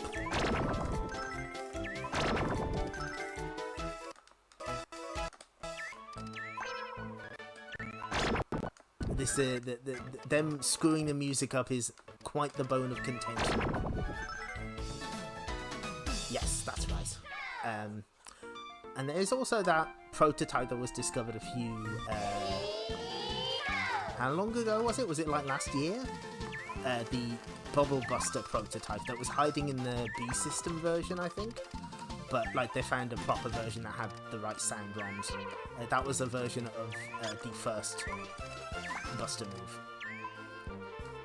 The random bubble generator is not being my friend, is it? Please give me a yeah, thank you. Yeah. Easiest shot on Earth. And I miss it. This is fine. There we go.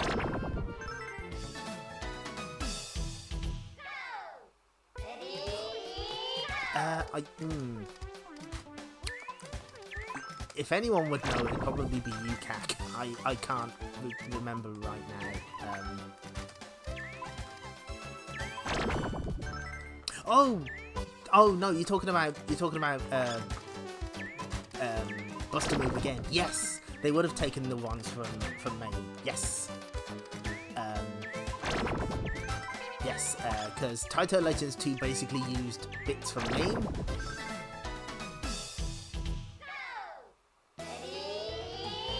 Wow! Wow! Oh, that's incredible! Oh, that's amazing! Oh, that's good, I like that. Yeah, if you have the PC version of Taito Legends 2, you can literally take the ROMs from it and put them in older versions of MAME, and they'll work. There are probably easier ways to get those, but that's legal, I guess. That is an option. So, while we're playing through this puzzle mode, I may as well speak to my history with Puzzle Bobble. Why not? Like I said before I got interrupted, I first saw this in an arcade in the 90s, exact time frame unknown, and I played it a bit, and then I got the home version of Buster Move 2. Not the version most people got. I didn't get the PlayStation one. I got the N64 version. It is a little jank. It is a smidgen jank. Oh yeah, this is the Widowmaker in a grand puzzle bobble tradition, where the 8th round is where they take the money from you. Round 8 in the first one is like just a solid wall of bubbles. It's very good and cool, and I'm glad they did it. So, yeah, I had the N64 version of Buster Move 2. It's a little jank. Oh, and see you, Camping Luna. Sorry, didn't see that there. I will continue to enjoy busting bubbles, thank you. So, yeah, N64 version, little jank. Sound is pretty bad. They also cut a lot of stuff. Notably, there's a character that appears in practice versus mode. This smoking chicken lady that's just cut completely from the N64 version. But she's not there at all.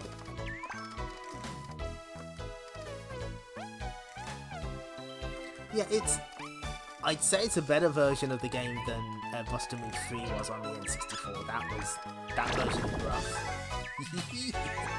Oh, that version's rough.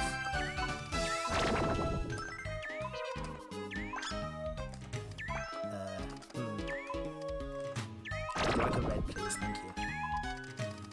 So, I played way too much of that N64 game.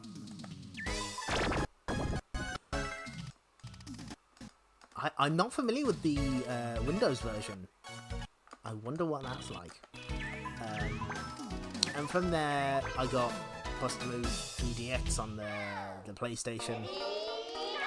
Buster Move 4, which we don't talk about. God damn it. And then I got the PC version of Super Buster Move for whatever reason.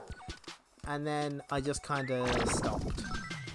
But that's okay, because Puzzle Bobble 2 is pretty great. That's...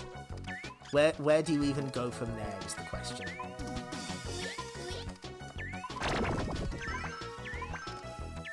And the main thing is that I am completely undefeated in my family at Puzzle Bobble. I'm kind of okay at it. Hi, Rachel. It's the PNGTuber. They're very happy that you called them cute. Their only official name at the moment is the streamer whose name was stolen. We'll come up with a better one. Probably never. That's a good emote. So, yeah. I'm notorious for being quite good at this game in my family.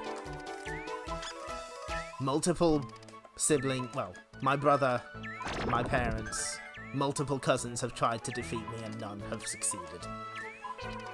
But my crowning achievement was in the long distant past, long ago, I somehow managed to score a work experience placement at a magazine called Retro Gamer for like a week. And they had like a little main cabinet that had a bunch of games on it, and one of them was Puzzle Bobble 2. The staff of the magazine underestimate. I said, "Oh, I love this game. This is like one of my favorite puzzle games ever." And the staff grossly underestimated me and said, "Oh yeah, we'll play a couple rounds." Confident that they would win. They were later heard to remark, "This kid is a demon. How have you beaten us so mercilessly?" I was like, "It's just skill."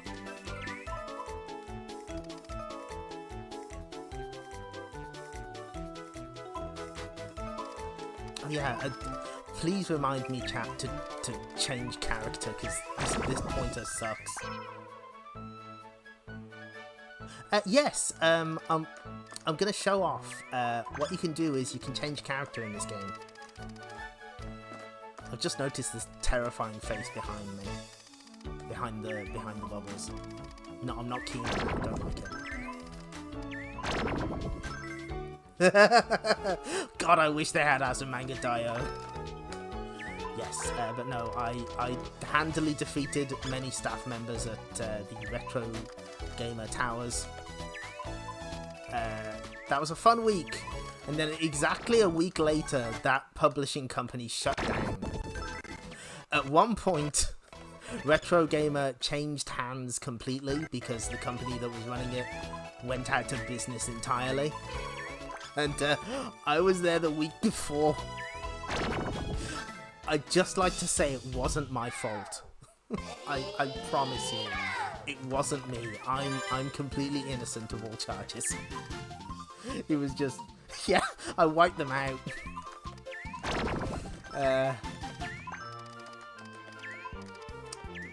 There was one funny moment though, in there, because things were clearly going bad. Something was amiss when someone was contributing to the opening kind of letter of the magazine, and they were trying to think of what to say, and someone from the art department wandered over, who had something of a mean sense of humour, and said, "I've got an idea. Why don't you write, 'Please subscribe to us or we're all fucked'?" That's good old British gallows humour. I never get to tell that story, so you heard it here first, I guess. Names have been withheld to protect the innocent.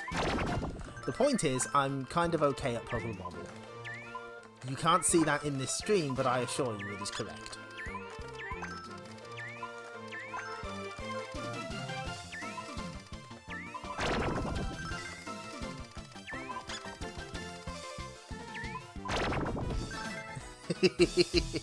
I'm glad everyone enjoyed it. You're welcome. Okay, the other thing I remember is at one point someone was writing about Rampage, and all they did was lean their head out and say George, Lizzie, and then at least 3 people said Ralph. That's when you know you're in good company. Oh boy, this is not giving me the bubbles I need.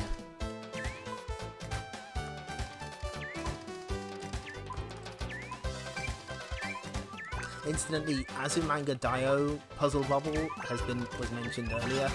That game is legit as all hell. That game is great. It's very similar to the arcade Super Puzzle Bobble side. In versus mode, the screen divider has a gap in it, so you can screw your opponent over by throwing bubbles over there. Oh, I could have saved it. Okay. I used to be able to one credit this. Those days are long gone. Ooh, sick.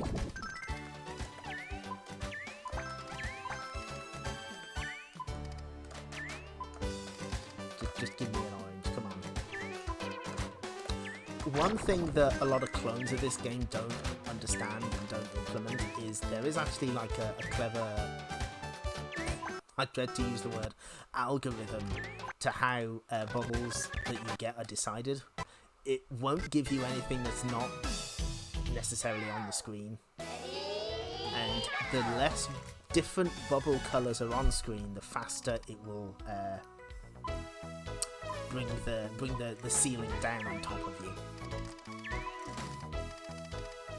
Oh dear, this stage seems rough.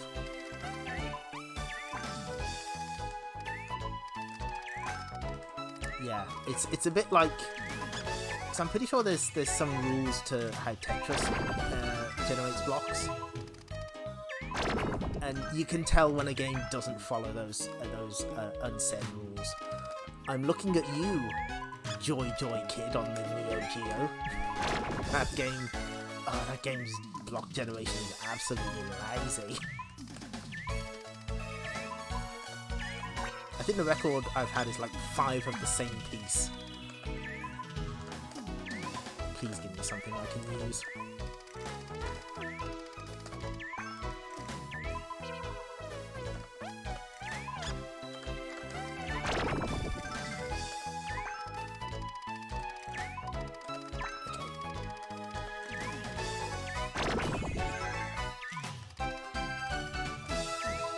Pointer really sucks. Wow, okay, interesting.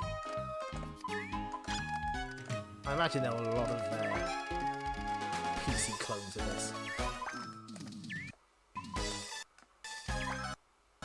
Oh, of course there were PC clones. There was Snood. How could I forget Snood?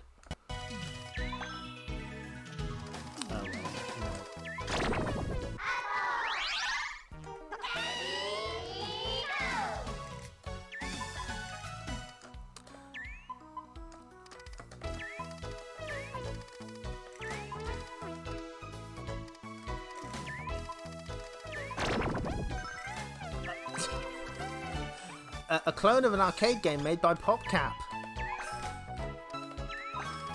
Heavens, can you imagine?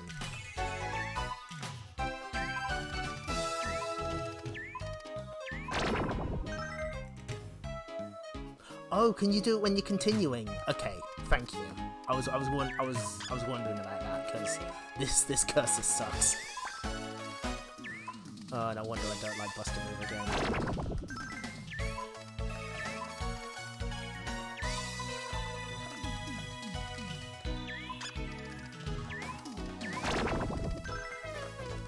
Also, it's weird without the voice samples. I need some encouragement.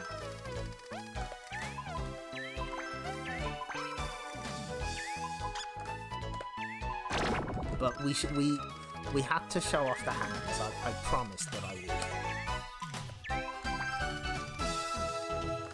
would. Ooh, can I bench? No.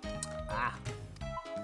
This was before the later games changed the rules so that the ceiling bounces balls off it, or bubbles, whatever you prefer. In this game, the roof is treated as a solid surface. You know, I'm hoping to get out of this round soon because I don't like the guy staring at me. I'm not a fan. Oh, I know that one. Yeah, okay, I can do that.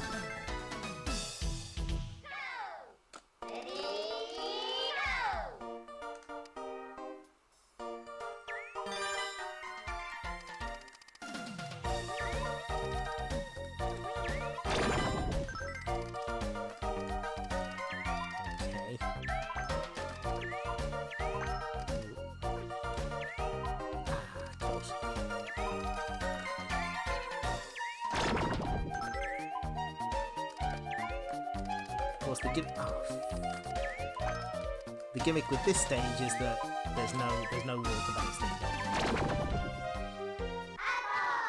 Okay, so 1p. Oh, fuck. Sorry, I messed it up. I'm not sure why I'm trusted with anything really. I should drop a lot of them. Okay, good.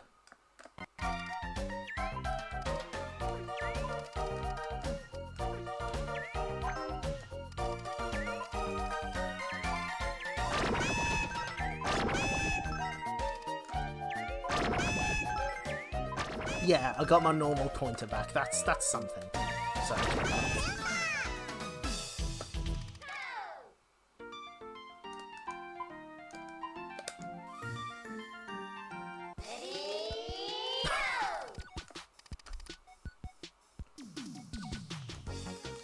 This isn't who I wanted. I've also taken the wrong route, so we're not getting the right ending. But that's okay. That's fine.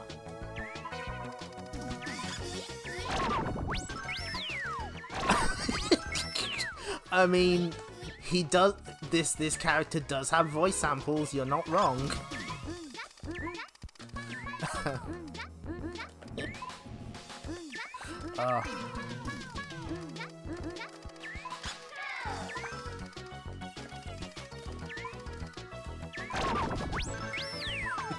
Certainly, noises are being made.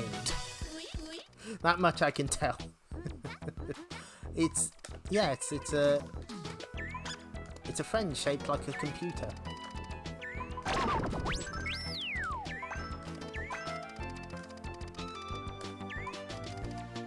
Oh no. No, I don't know where to put it.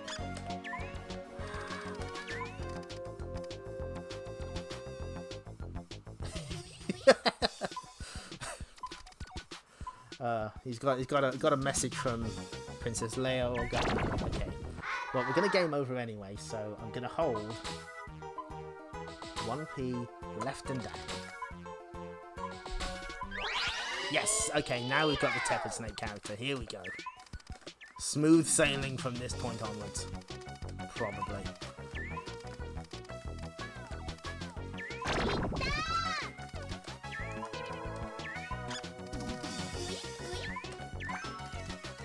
Fun fact, the N64 version completely mixed up this character's voice clips with the little vampire guy.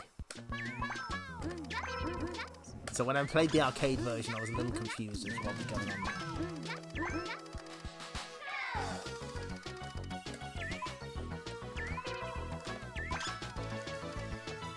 Don't give me a green now.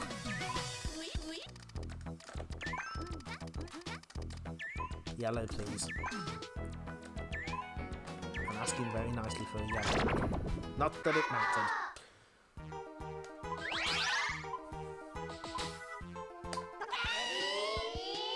Yep, you can't play as some of these characters aren't in the home version. I know was it the Saturn version that had like a dedicated character select for puzzle mode? Pretty sure.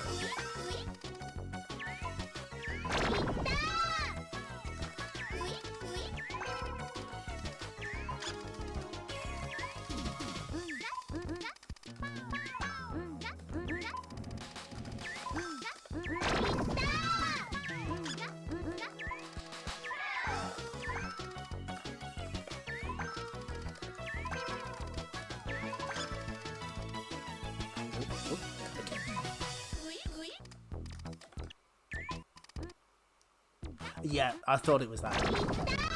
There's a lot of versions of this game. Easy to get mixed up.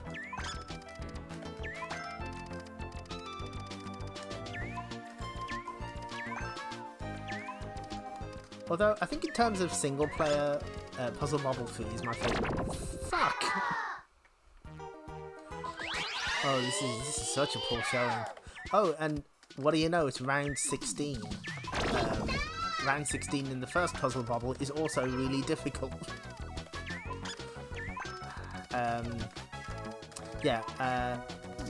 Puzzle Bobble 3 has a few nice ideas that get added in, but the multiplayer is a little more unbalanced because they added character-specific garbage, and some of them are significantly more powerful than others.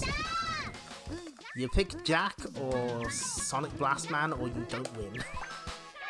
That's just how that works. I don't make the rules, that's just how it be.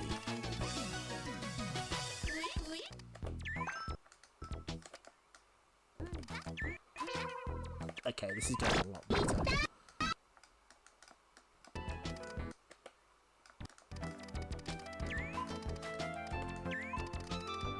Aha, yes.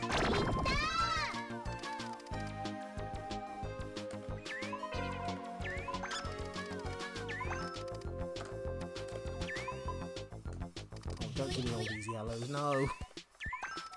Give me something good.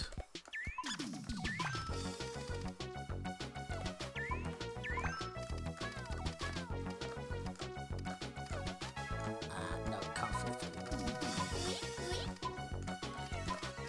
You'll have to go here.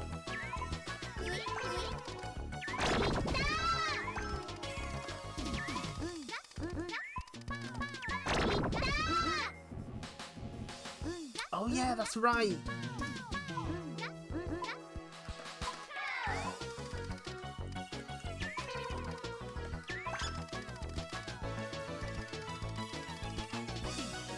Oh, don't give them more wood blocks. That just makes them more powerful.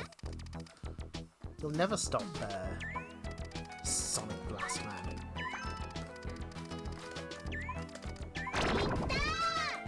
Okay, hopefully this works. Yes. Sick. We just barely made it to the end.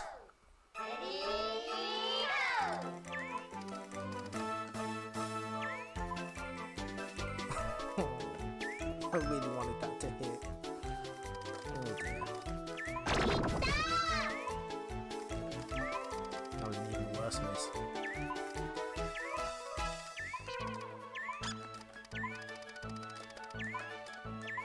Nope. Yep. Sometimes Taito games just be rude. It's just how it is. No, I don't want any of these. Aha. That's the one I want. There we go. Much better.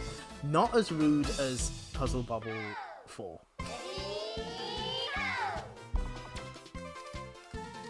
Yeah, that's kind of why I'm glad the Saturn version is the one getting the modern re-release. That's going to be part of the S Tribute series, although I've heard Leia Section 8 so great. I've heard there's problems with that one.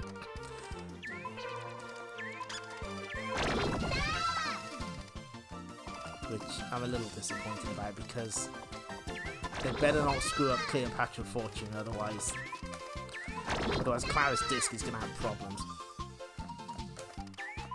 That's right, I'm going to write them a stern letter.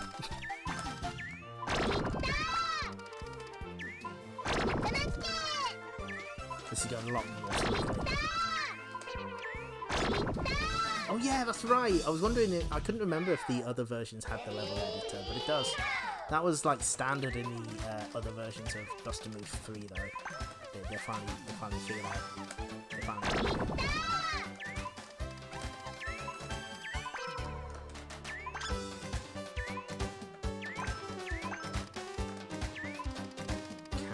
Can we hit that from here?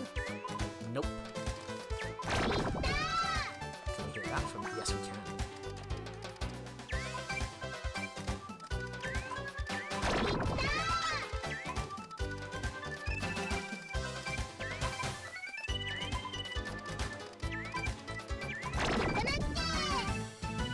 She does spin. That's all she does.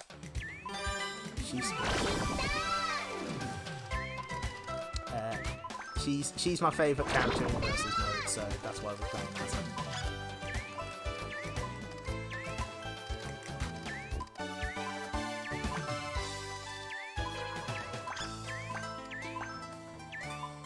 I guess we should change up for the next set of levels.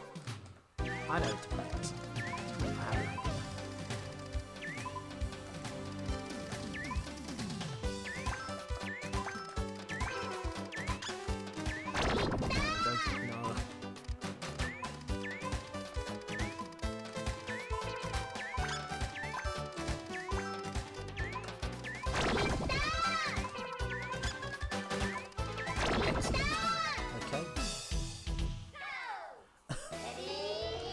Well, Game Boy Color Pop and Pop did in Japan, you must remember. That did not go as I had expected. That's fine.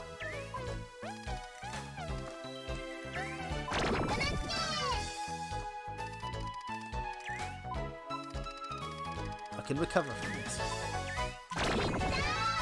Can I hit that from here?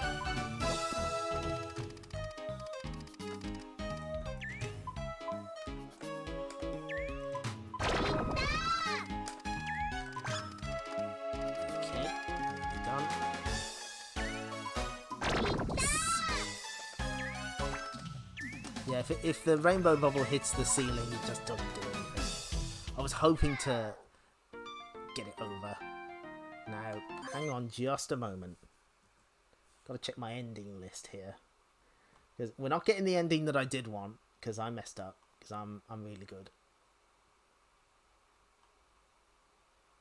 I think I know which ending we want. Okay. Oh, wait, hang on.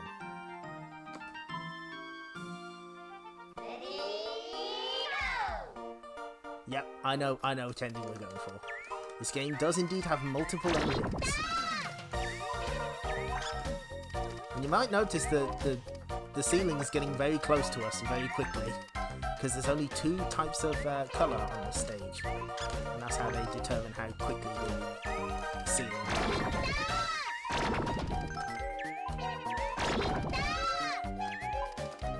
So there's no time to waste.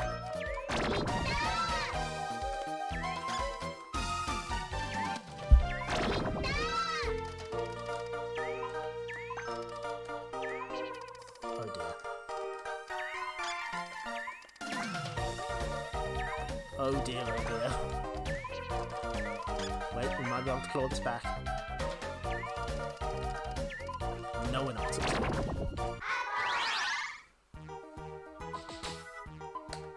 This is a lot more difficult than I remember. I am rusty as hell. That's fine. I'm pretty sure I experienced the exact same thing playing the Arcade Archives version of Puzzle Bobble, where I was like, oh yeah, I can do this, and then I reached stage 8, and it was like, oh dear, oh no, bad things are happening.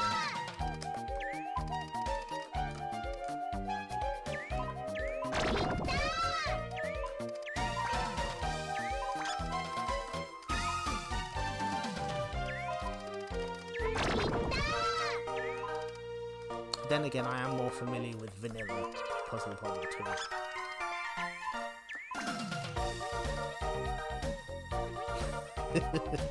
Solve this maze of bubbles.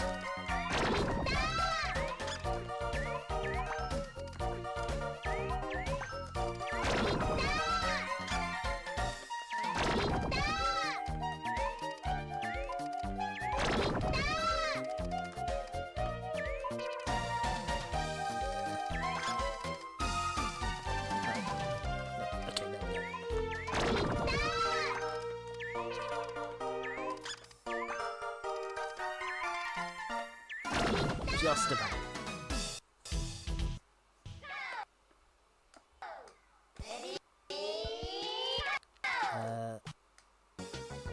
Will that help? Should I go with green or... Ooh. Okay, we'll take it.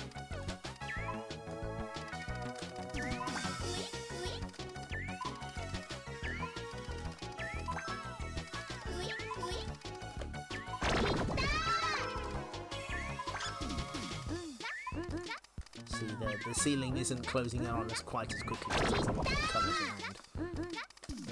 Quite a clever little system, that.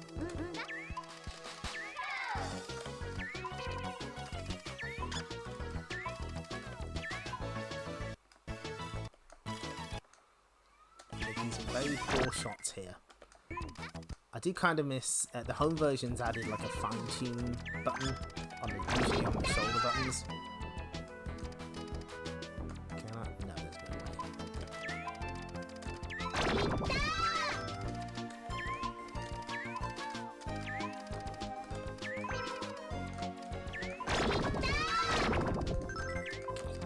This is progress. That wasn't progress. That's not what I'm. Oh no. I'm trying to rush it. I'm trying to do it too fast. That's the problem.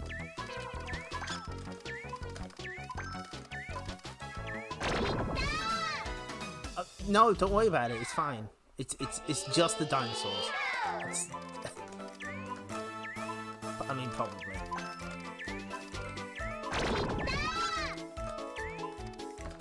Yes, this is one of a few games where a few Taito games of the era where they had digitized photos in the background for reasons unknown. This will also be a problem in Bubble Memories. At least it's appropriate here. Like, you know, a puzzle game, you don't necessarily need a thematically appropriate background, but Bubble Memories just has weird pictures of animals for no real reason.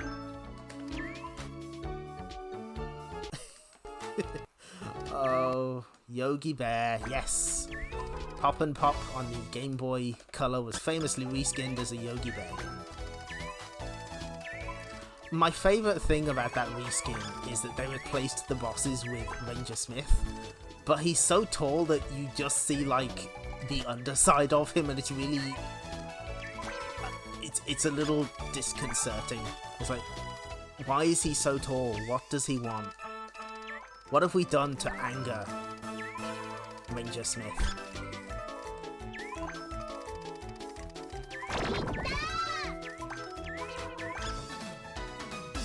Screaming Eagle. Yeah. The one I remember in Bubble Memories is there's just like a screaming cat or tiger or lynx cat or something. It has no business being in Bubble Bobble, is what I'm saying.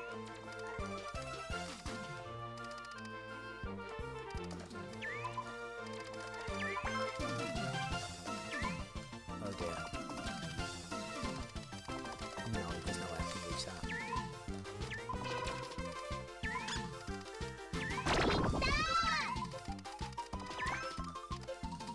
We can claw our way back into this one.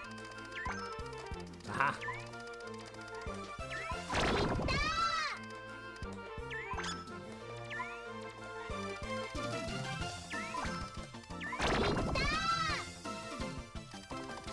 If I can make this shot. Sick. Nothing more satisfying than getting the bank shot off the wall. And hit. Didn't help at all. Maybe this will. Nope. Bank shot. Nope. That's better.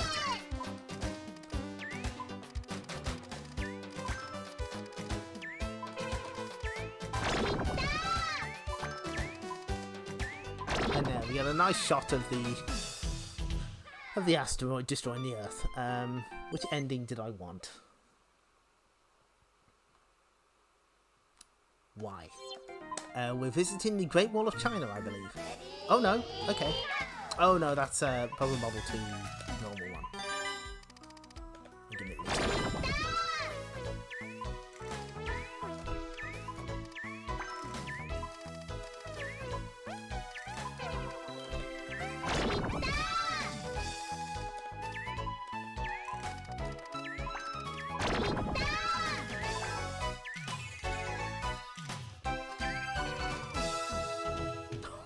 Oh no! Bubble Symphony with Bubble Memories backgrounds. No! No, you can't do that. Cack, I'm forbidding you from making that as a ROM hack. I know that you do that sort of thing. I'm asking you very nicely not to do that. Ever.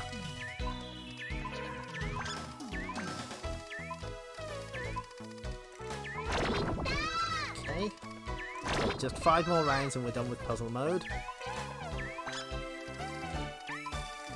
We're not done. We have to beat story. We have to beat versus computer mode as well. Depends on how long it takes.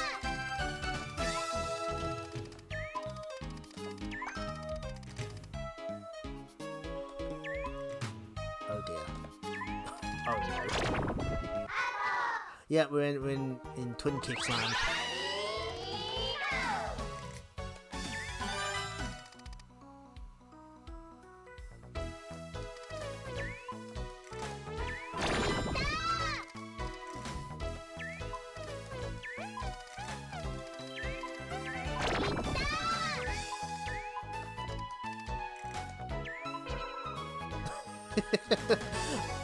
Okay, here's a pitch. New version of Puzzle Bobble where you can make the backgrounds your own photos. I'm pretty sure Super Puzzle Fighter 2 Turbo on the PSP lets you do that. Either that or the version of Buster Brothers on that Capcom collection with Puzzle 1 on PSP. Do that. Money on the table, Taito, I'm just saying. On that note, while we're wrapping up this mode, what are your favourite versions of Puzzle Bobble that aren't in the arcade? I'm curious, I want to know.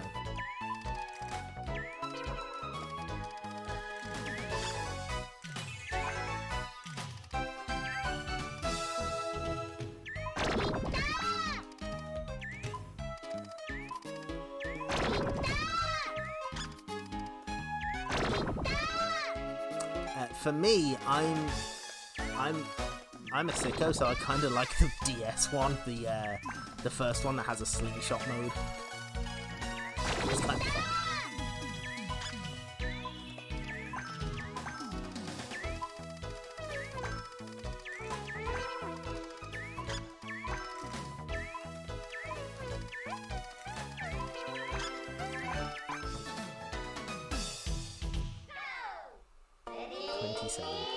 We're closing in.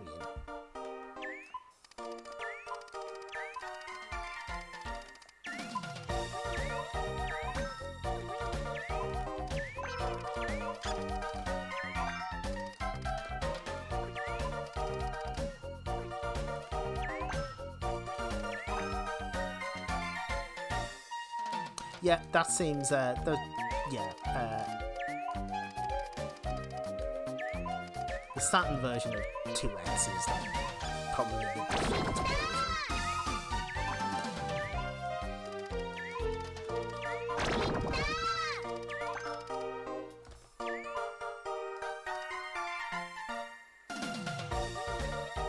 You have experience of 4 on PS on PC.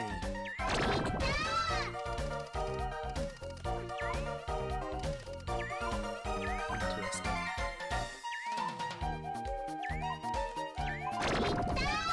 Oh no. I wanted rid of the red.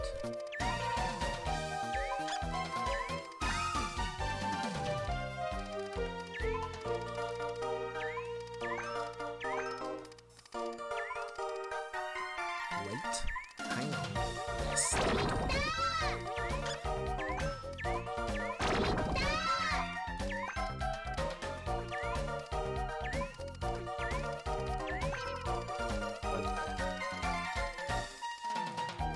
Yes.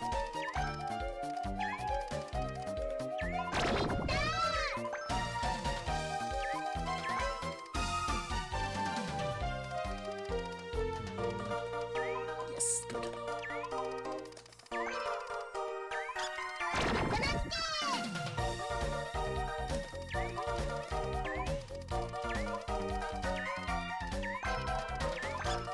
Just barely, okay. Yeah,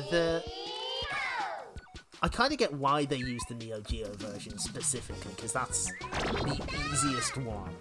Because, you know, they wouldn't have to emulate the Taito F3, it'd just be, you know, just the Neo Geo, which they're very familiar with, but, yeah, something just, it's not the same. It's not the same. Damn it.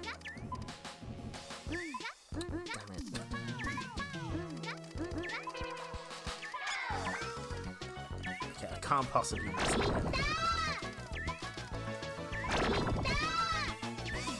No. Please.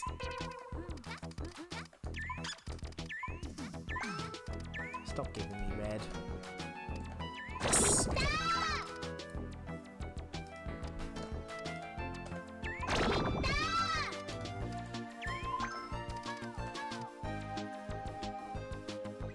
Yeah, I do find it strange they're going with the Saturn version of 3, because that has less stuff than most of the other versions. It's also probably the one closest to the arcade, so that's fine. Yeah.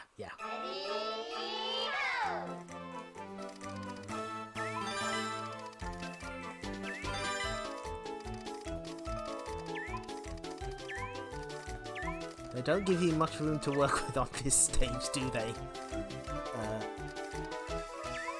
Please give me a purple. Thank you.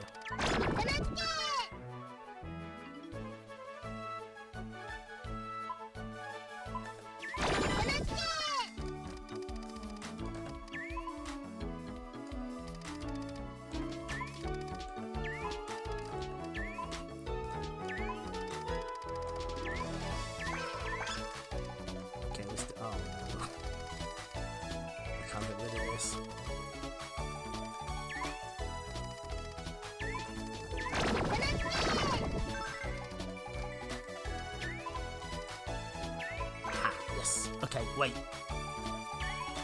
Sick. That's a good shot. Sometimes I'm allowed to pop off on this stream. Just let me have these tiny victories now and then.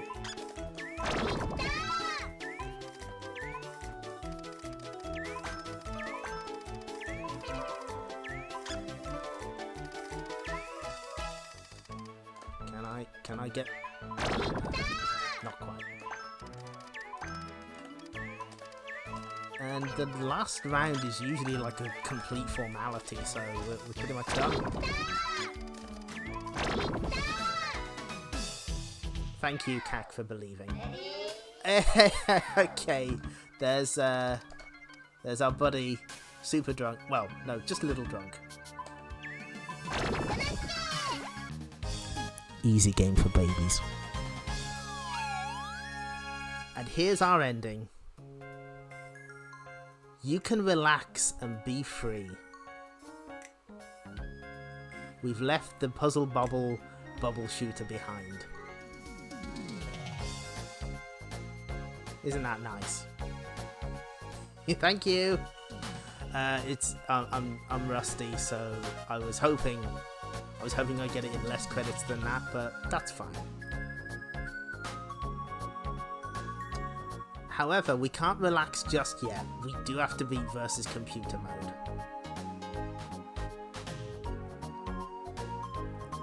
We have a final battle ahead. Thanks, everyone. So, some of the other endings include good job, relax and free. Yeah, that's why I went for that ending, because that has the best text.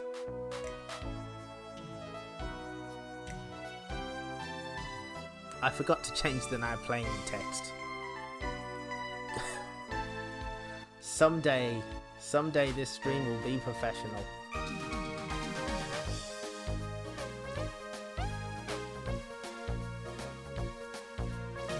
And good to know that you can show off the different characters in versus mode.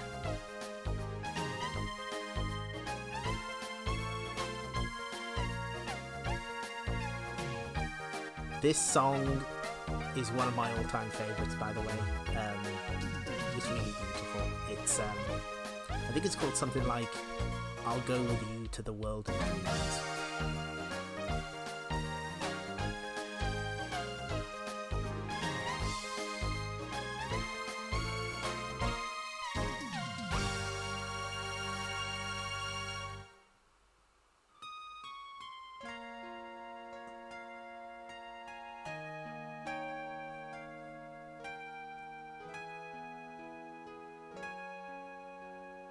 And yeah, there's Melty Cat, and that's a code for another world.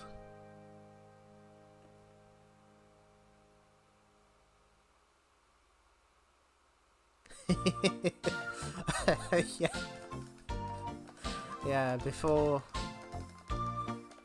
she became clearly the greatest Type Moon character, Neko Arc was known to code Taito games in her spare time. Okay, we go back in.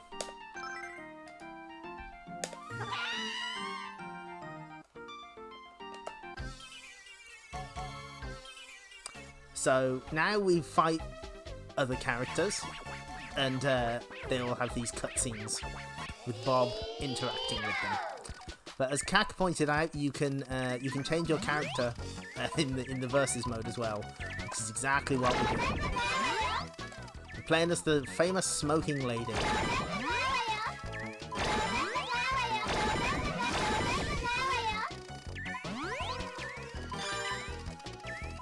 I think poor Monster is not gonna be able to defeat us.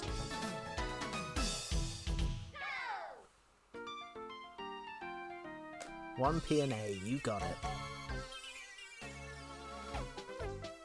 Is that cat okay? These cutscenes are so charming. Yeah, here we go. This is Sketch Bubbling. He's not fully drawn yet. He's a Rakugaki. Please wait more.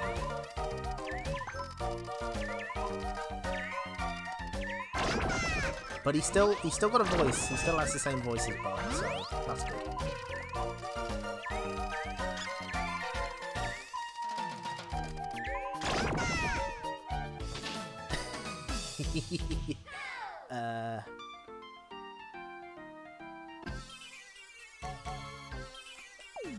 By the way, Kak, if you want to throw out codes for the other characters, please feel free. It's just kind of awkward to switch between the TCRF page and the stream. So if you want to just throw out names, throw out codes to players, please do. Don't give me the hands again, or the computer I'm watching.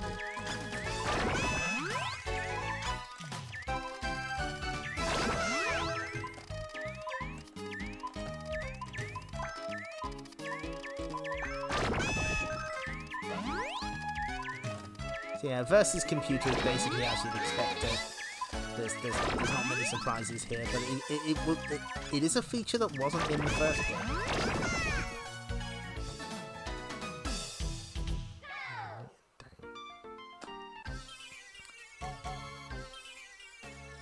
Here's a light bulb.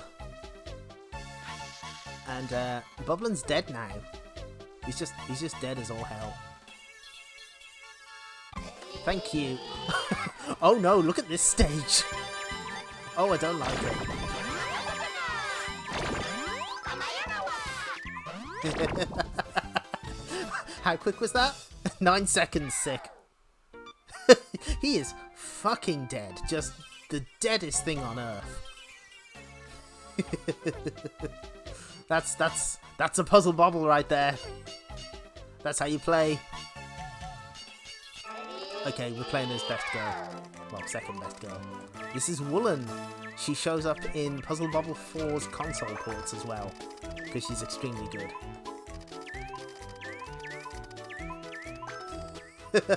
sorry, one time only.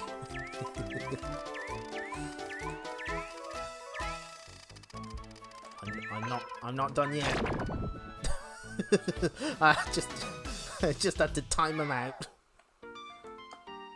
And here's the character we were playing as earlier, Chun Chun. She spin.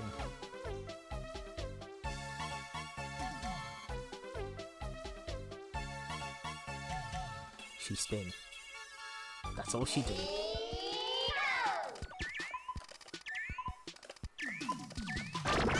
Yeah, it seems that hard mode is too hard for the computer.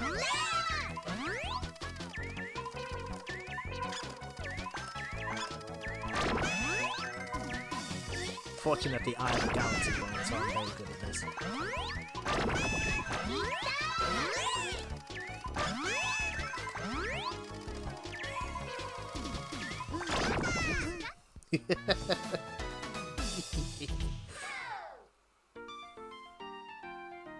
So this is Clegan, or Clygan, who also shows up in Bubble Memories as a boss. He, well, sort of. He has a slightly different design, but he is in Bubble Memories. He's got gems in his head instead of a tiny city.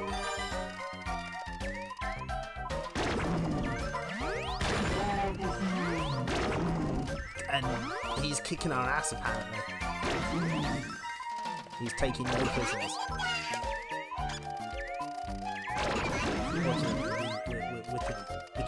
We can survive, can't we? Yes, we can.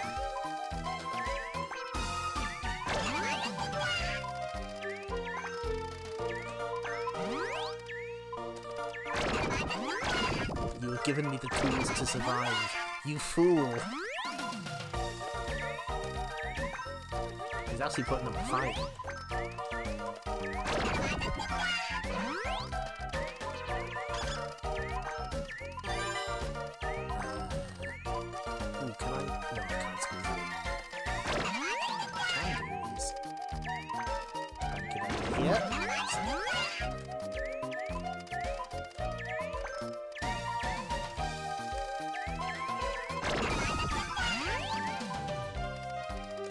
He's sweating now, isn't he?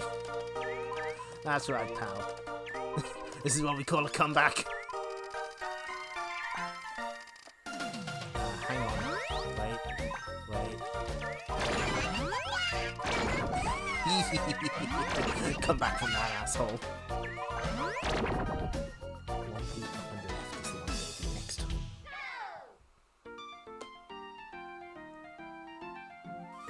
So here's our buddy Maita from the original Bubble Bobble.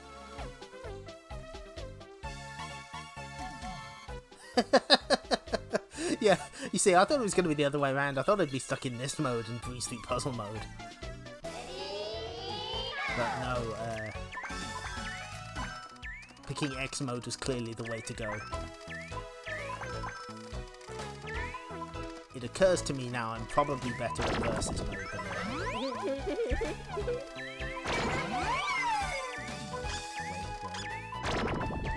just need to make this one shot. Yes!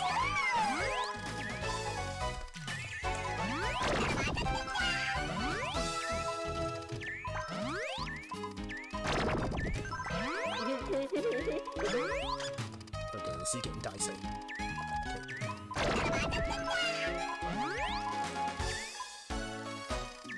Nope, didn't want to do that.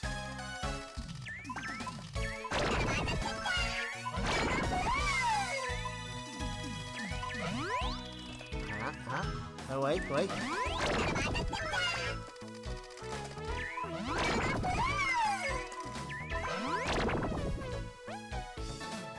Yeah, that is a nice little Jack and Pop callback. And now we have a vampire.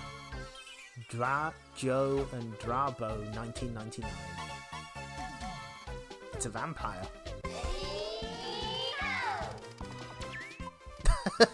Still less than a Puzzle Bobble 4 round. That is absolutely correct. Please look forward to the Puzzle Bobble 4 stream. Never. Not happening. You can't make me. I think this is where I used to get stuck on in the N64 version. That was tough for whatever reason.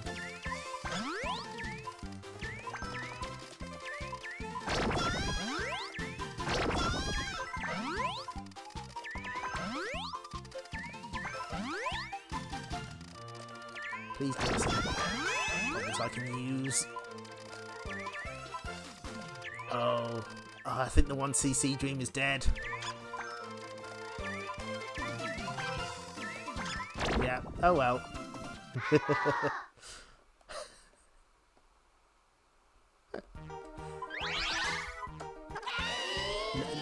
You can't make... I don't have any hardware that I can do it on, so... Unless you want to see me play the PAL version. The PAL PS1 version.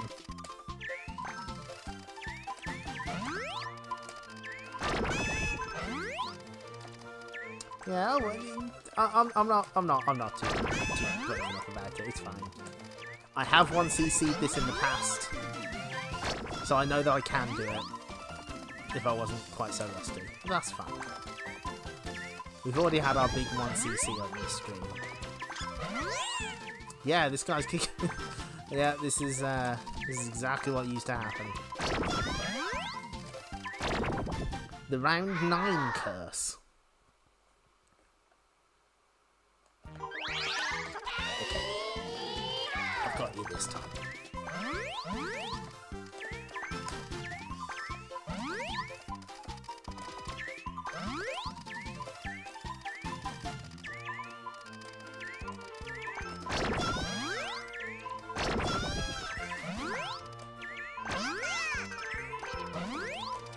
Yes, give me chains I can use.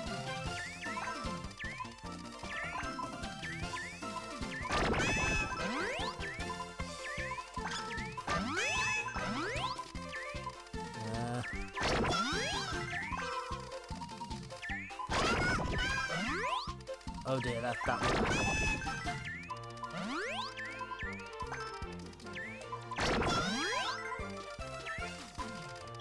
Please have mercy. Oh no, this is bad. No. Up and right. Ah, yeah, we get the robot. Okay, cool, thanks.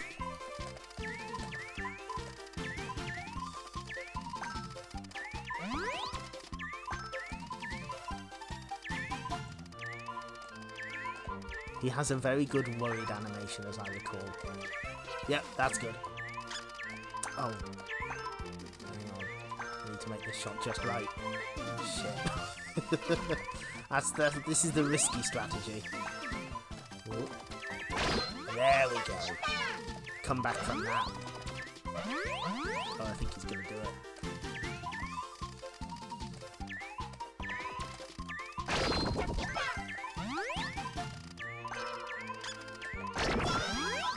Oh no. Oh no, I've flown too close to the sun. Give me an orange, please.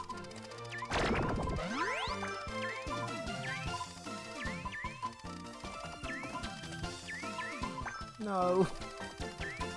That's not what I wanted.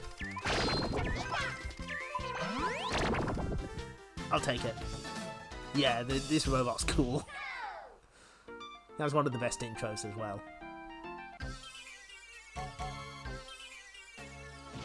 Boo! Oh, finally we got a real match here.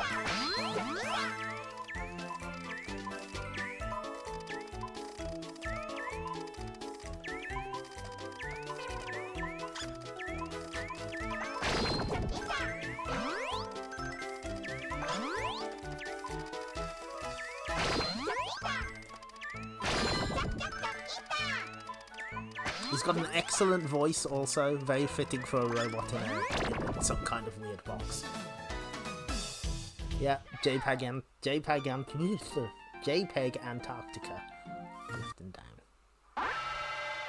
And of course this is a parody of the boss intros in Darius. Mechanical prototype Bubbling.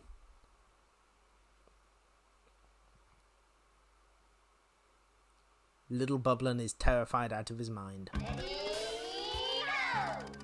So, Mechanical Bubbling covers like a significant part of his playfield.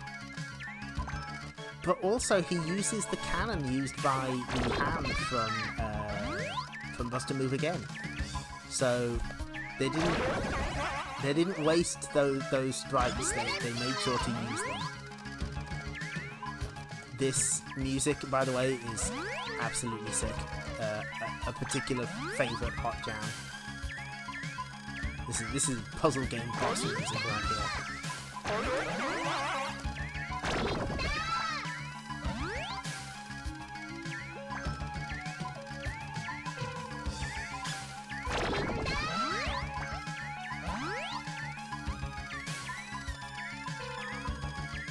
Yep, there's the big cannon.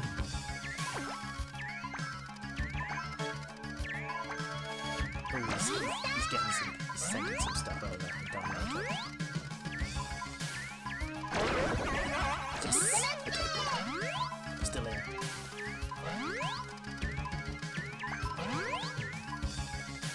There's still a chance for victory.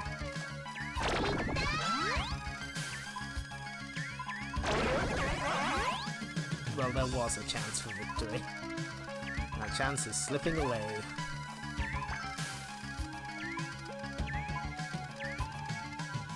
I don't have anywhere to put these.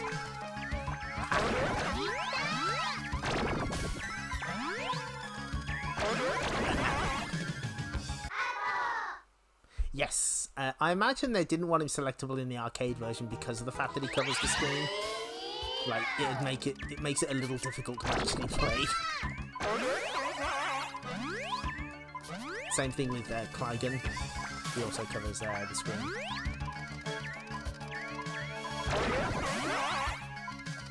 This may also take a few tries.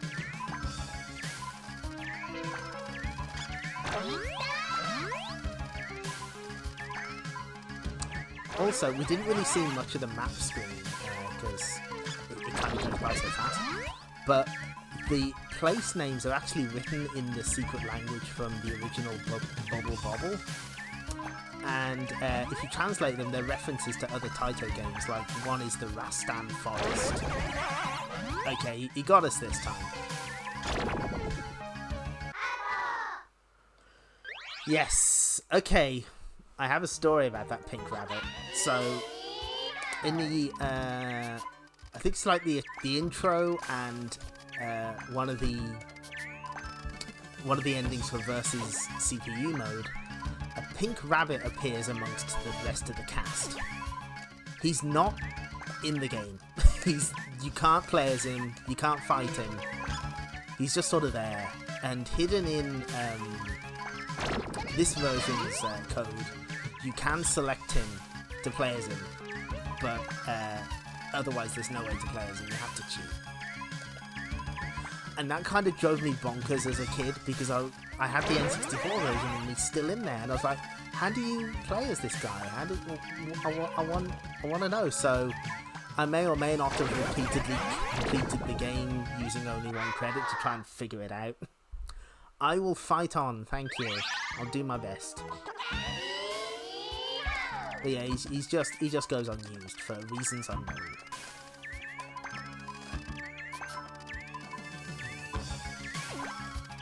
He vaguely resembles a certain famous hedgehog, but I'm sure that has nothing to do with it. Good voice on this guy as well. A lot of good voices in this game. Last time we had good faces with Football Champ, this time we have good voices. Especially if you consider the best voice. Ah, shit. Playing sloppy.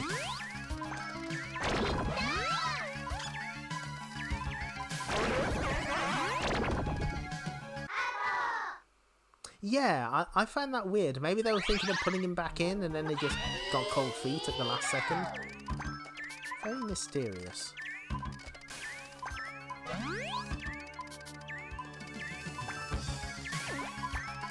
Okay, we're off to a better start this time at least. Sometimes it's just a case of getting a solid start and pressing your advantage. Because if they get the drop on you, they might block, you know, good combos, good chains that you'd be able to make.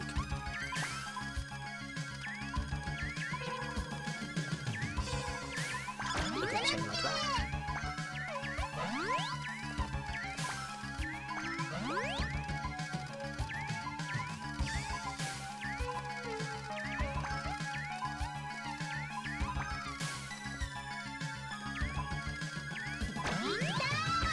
Just need a red. Please give me a red. That's all I ask for. Okay, great. And this starts the tradition of the next to last boss being a ridiculous costume that Super Drunk is wearing. He does exactly the same thing in Puzzle Bobble 3 and 4.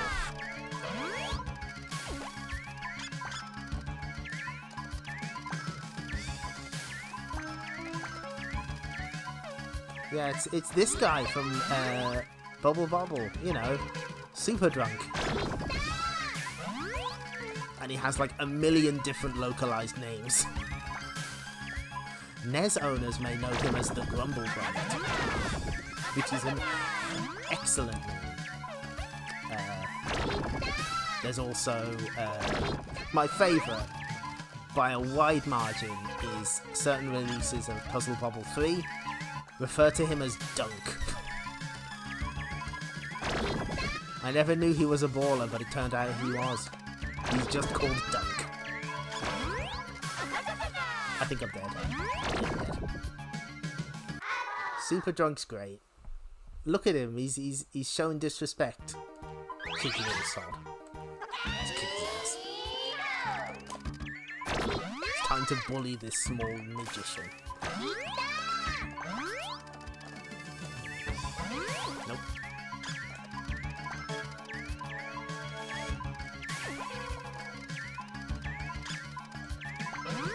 I'm playing too risky is the problem. That paid off, but next time it might not.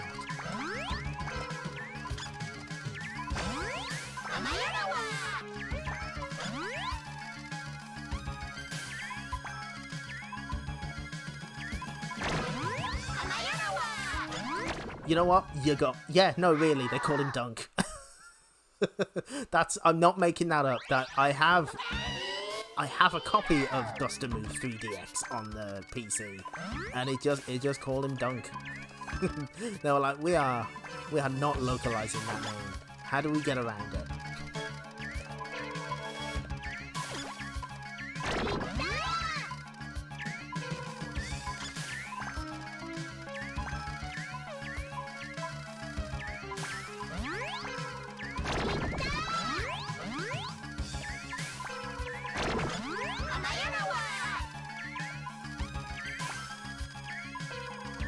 They also censor what he's drinking to different degrees. I'm pretty sure there's some versions that refer to his glass as like having a magic potion in it. And Pop and Pop's English translation refers to him as drinking his favourite soda when it's very clear that he is 2 sheets to the wind.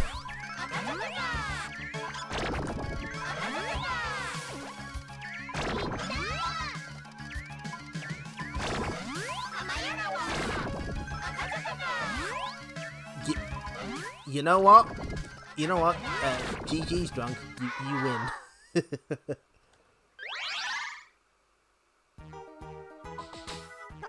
Of course they rename him. They'll always rename him.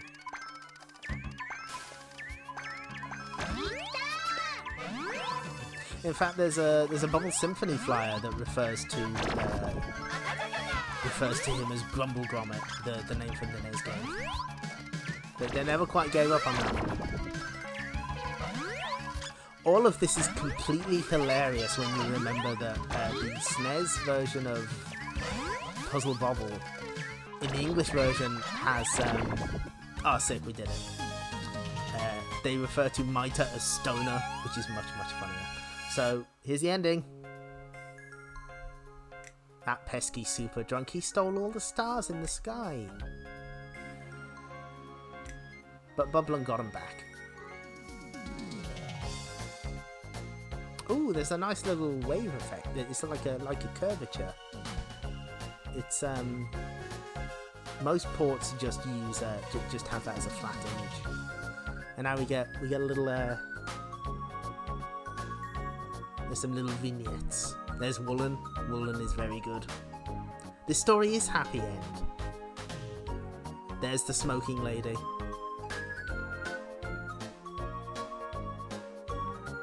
There's a guy we didn't get to see because he's only in practice mode. Bub's alright, he's probably fine.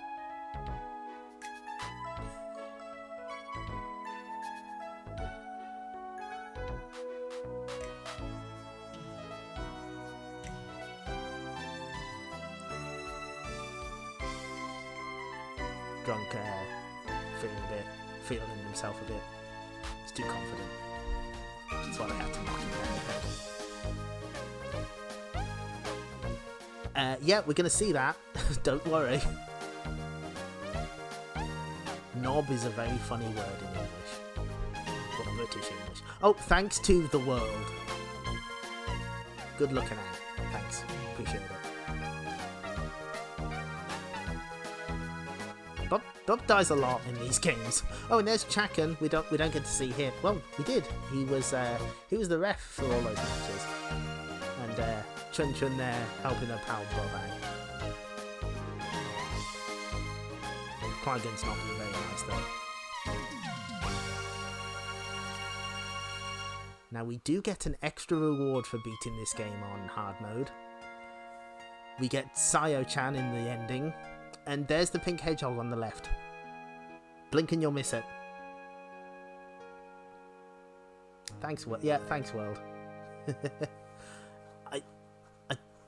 I can't remember if that star is exclusive to beating it on hard mode. But yeah, Sayo-chan from Kiki Kai Kai just shows up. You can't play as her or anything, but she's there. She just popped by to say hello. See you in Pop and Pop.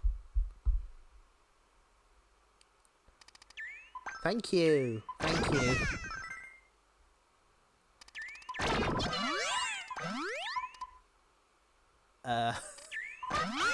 That stream took a little longer than usual. One day we'll show off that rabbit. For now though, we get to go back to the top menu.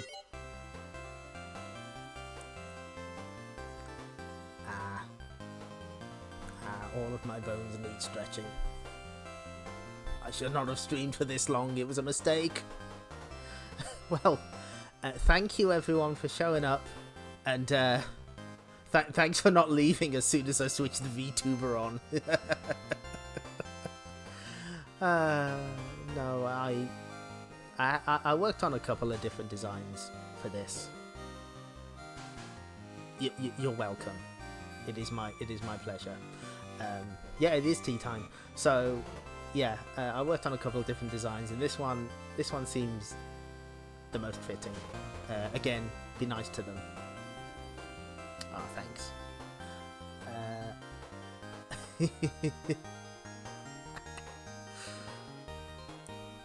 Yes, once you switch the VTuber on, your audience is forever divided. Never the twain shall meet. So, thank you. Maybe I'll give him a name someday, but not today. What I will tell you is part of the design was inspired by Yu Morisawa from Magical Angel Creamy Mammy, which is a favourite of mine, and the little design on the pouch is the poop from Sky Kid. I love that poop for some reason. I'll never understand.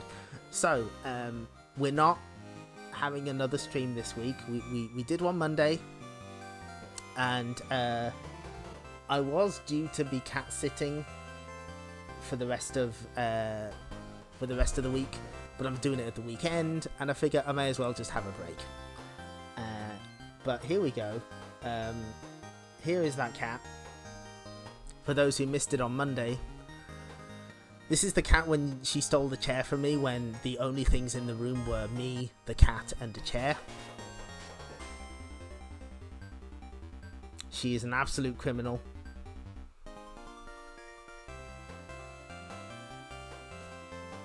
Her name is Alice. She's very small, but she is lovely. We'll be looking after them over the weekend. I know exactly what's going to happen. They're going to hide from me the first day, then they're going to be really nice, and then every subsequent visit they're going to hide from me again because they've forgotten. Bless them. Okay, we can switch that off now. Just as a little treat, they can do a crime. Bless. Okay. Yep. Small cats are very easily lost, but they are quite adorable. So I'm gonna go sleep for many hours now. I am worn out. But thanks for showing up, everyone. We'll see. That's not the right slide. There it is. We'll see you next Wednesday with more Taito nonsense. Contents to be determined. We have no idea. Just like we have no idea what we're doing any time we stream. But you all take care now, and have a nice evening. Bye-bye.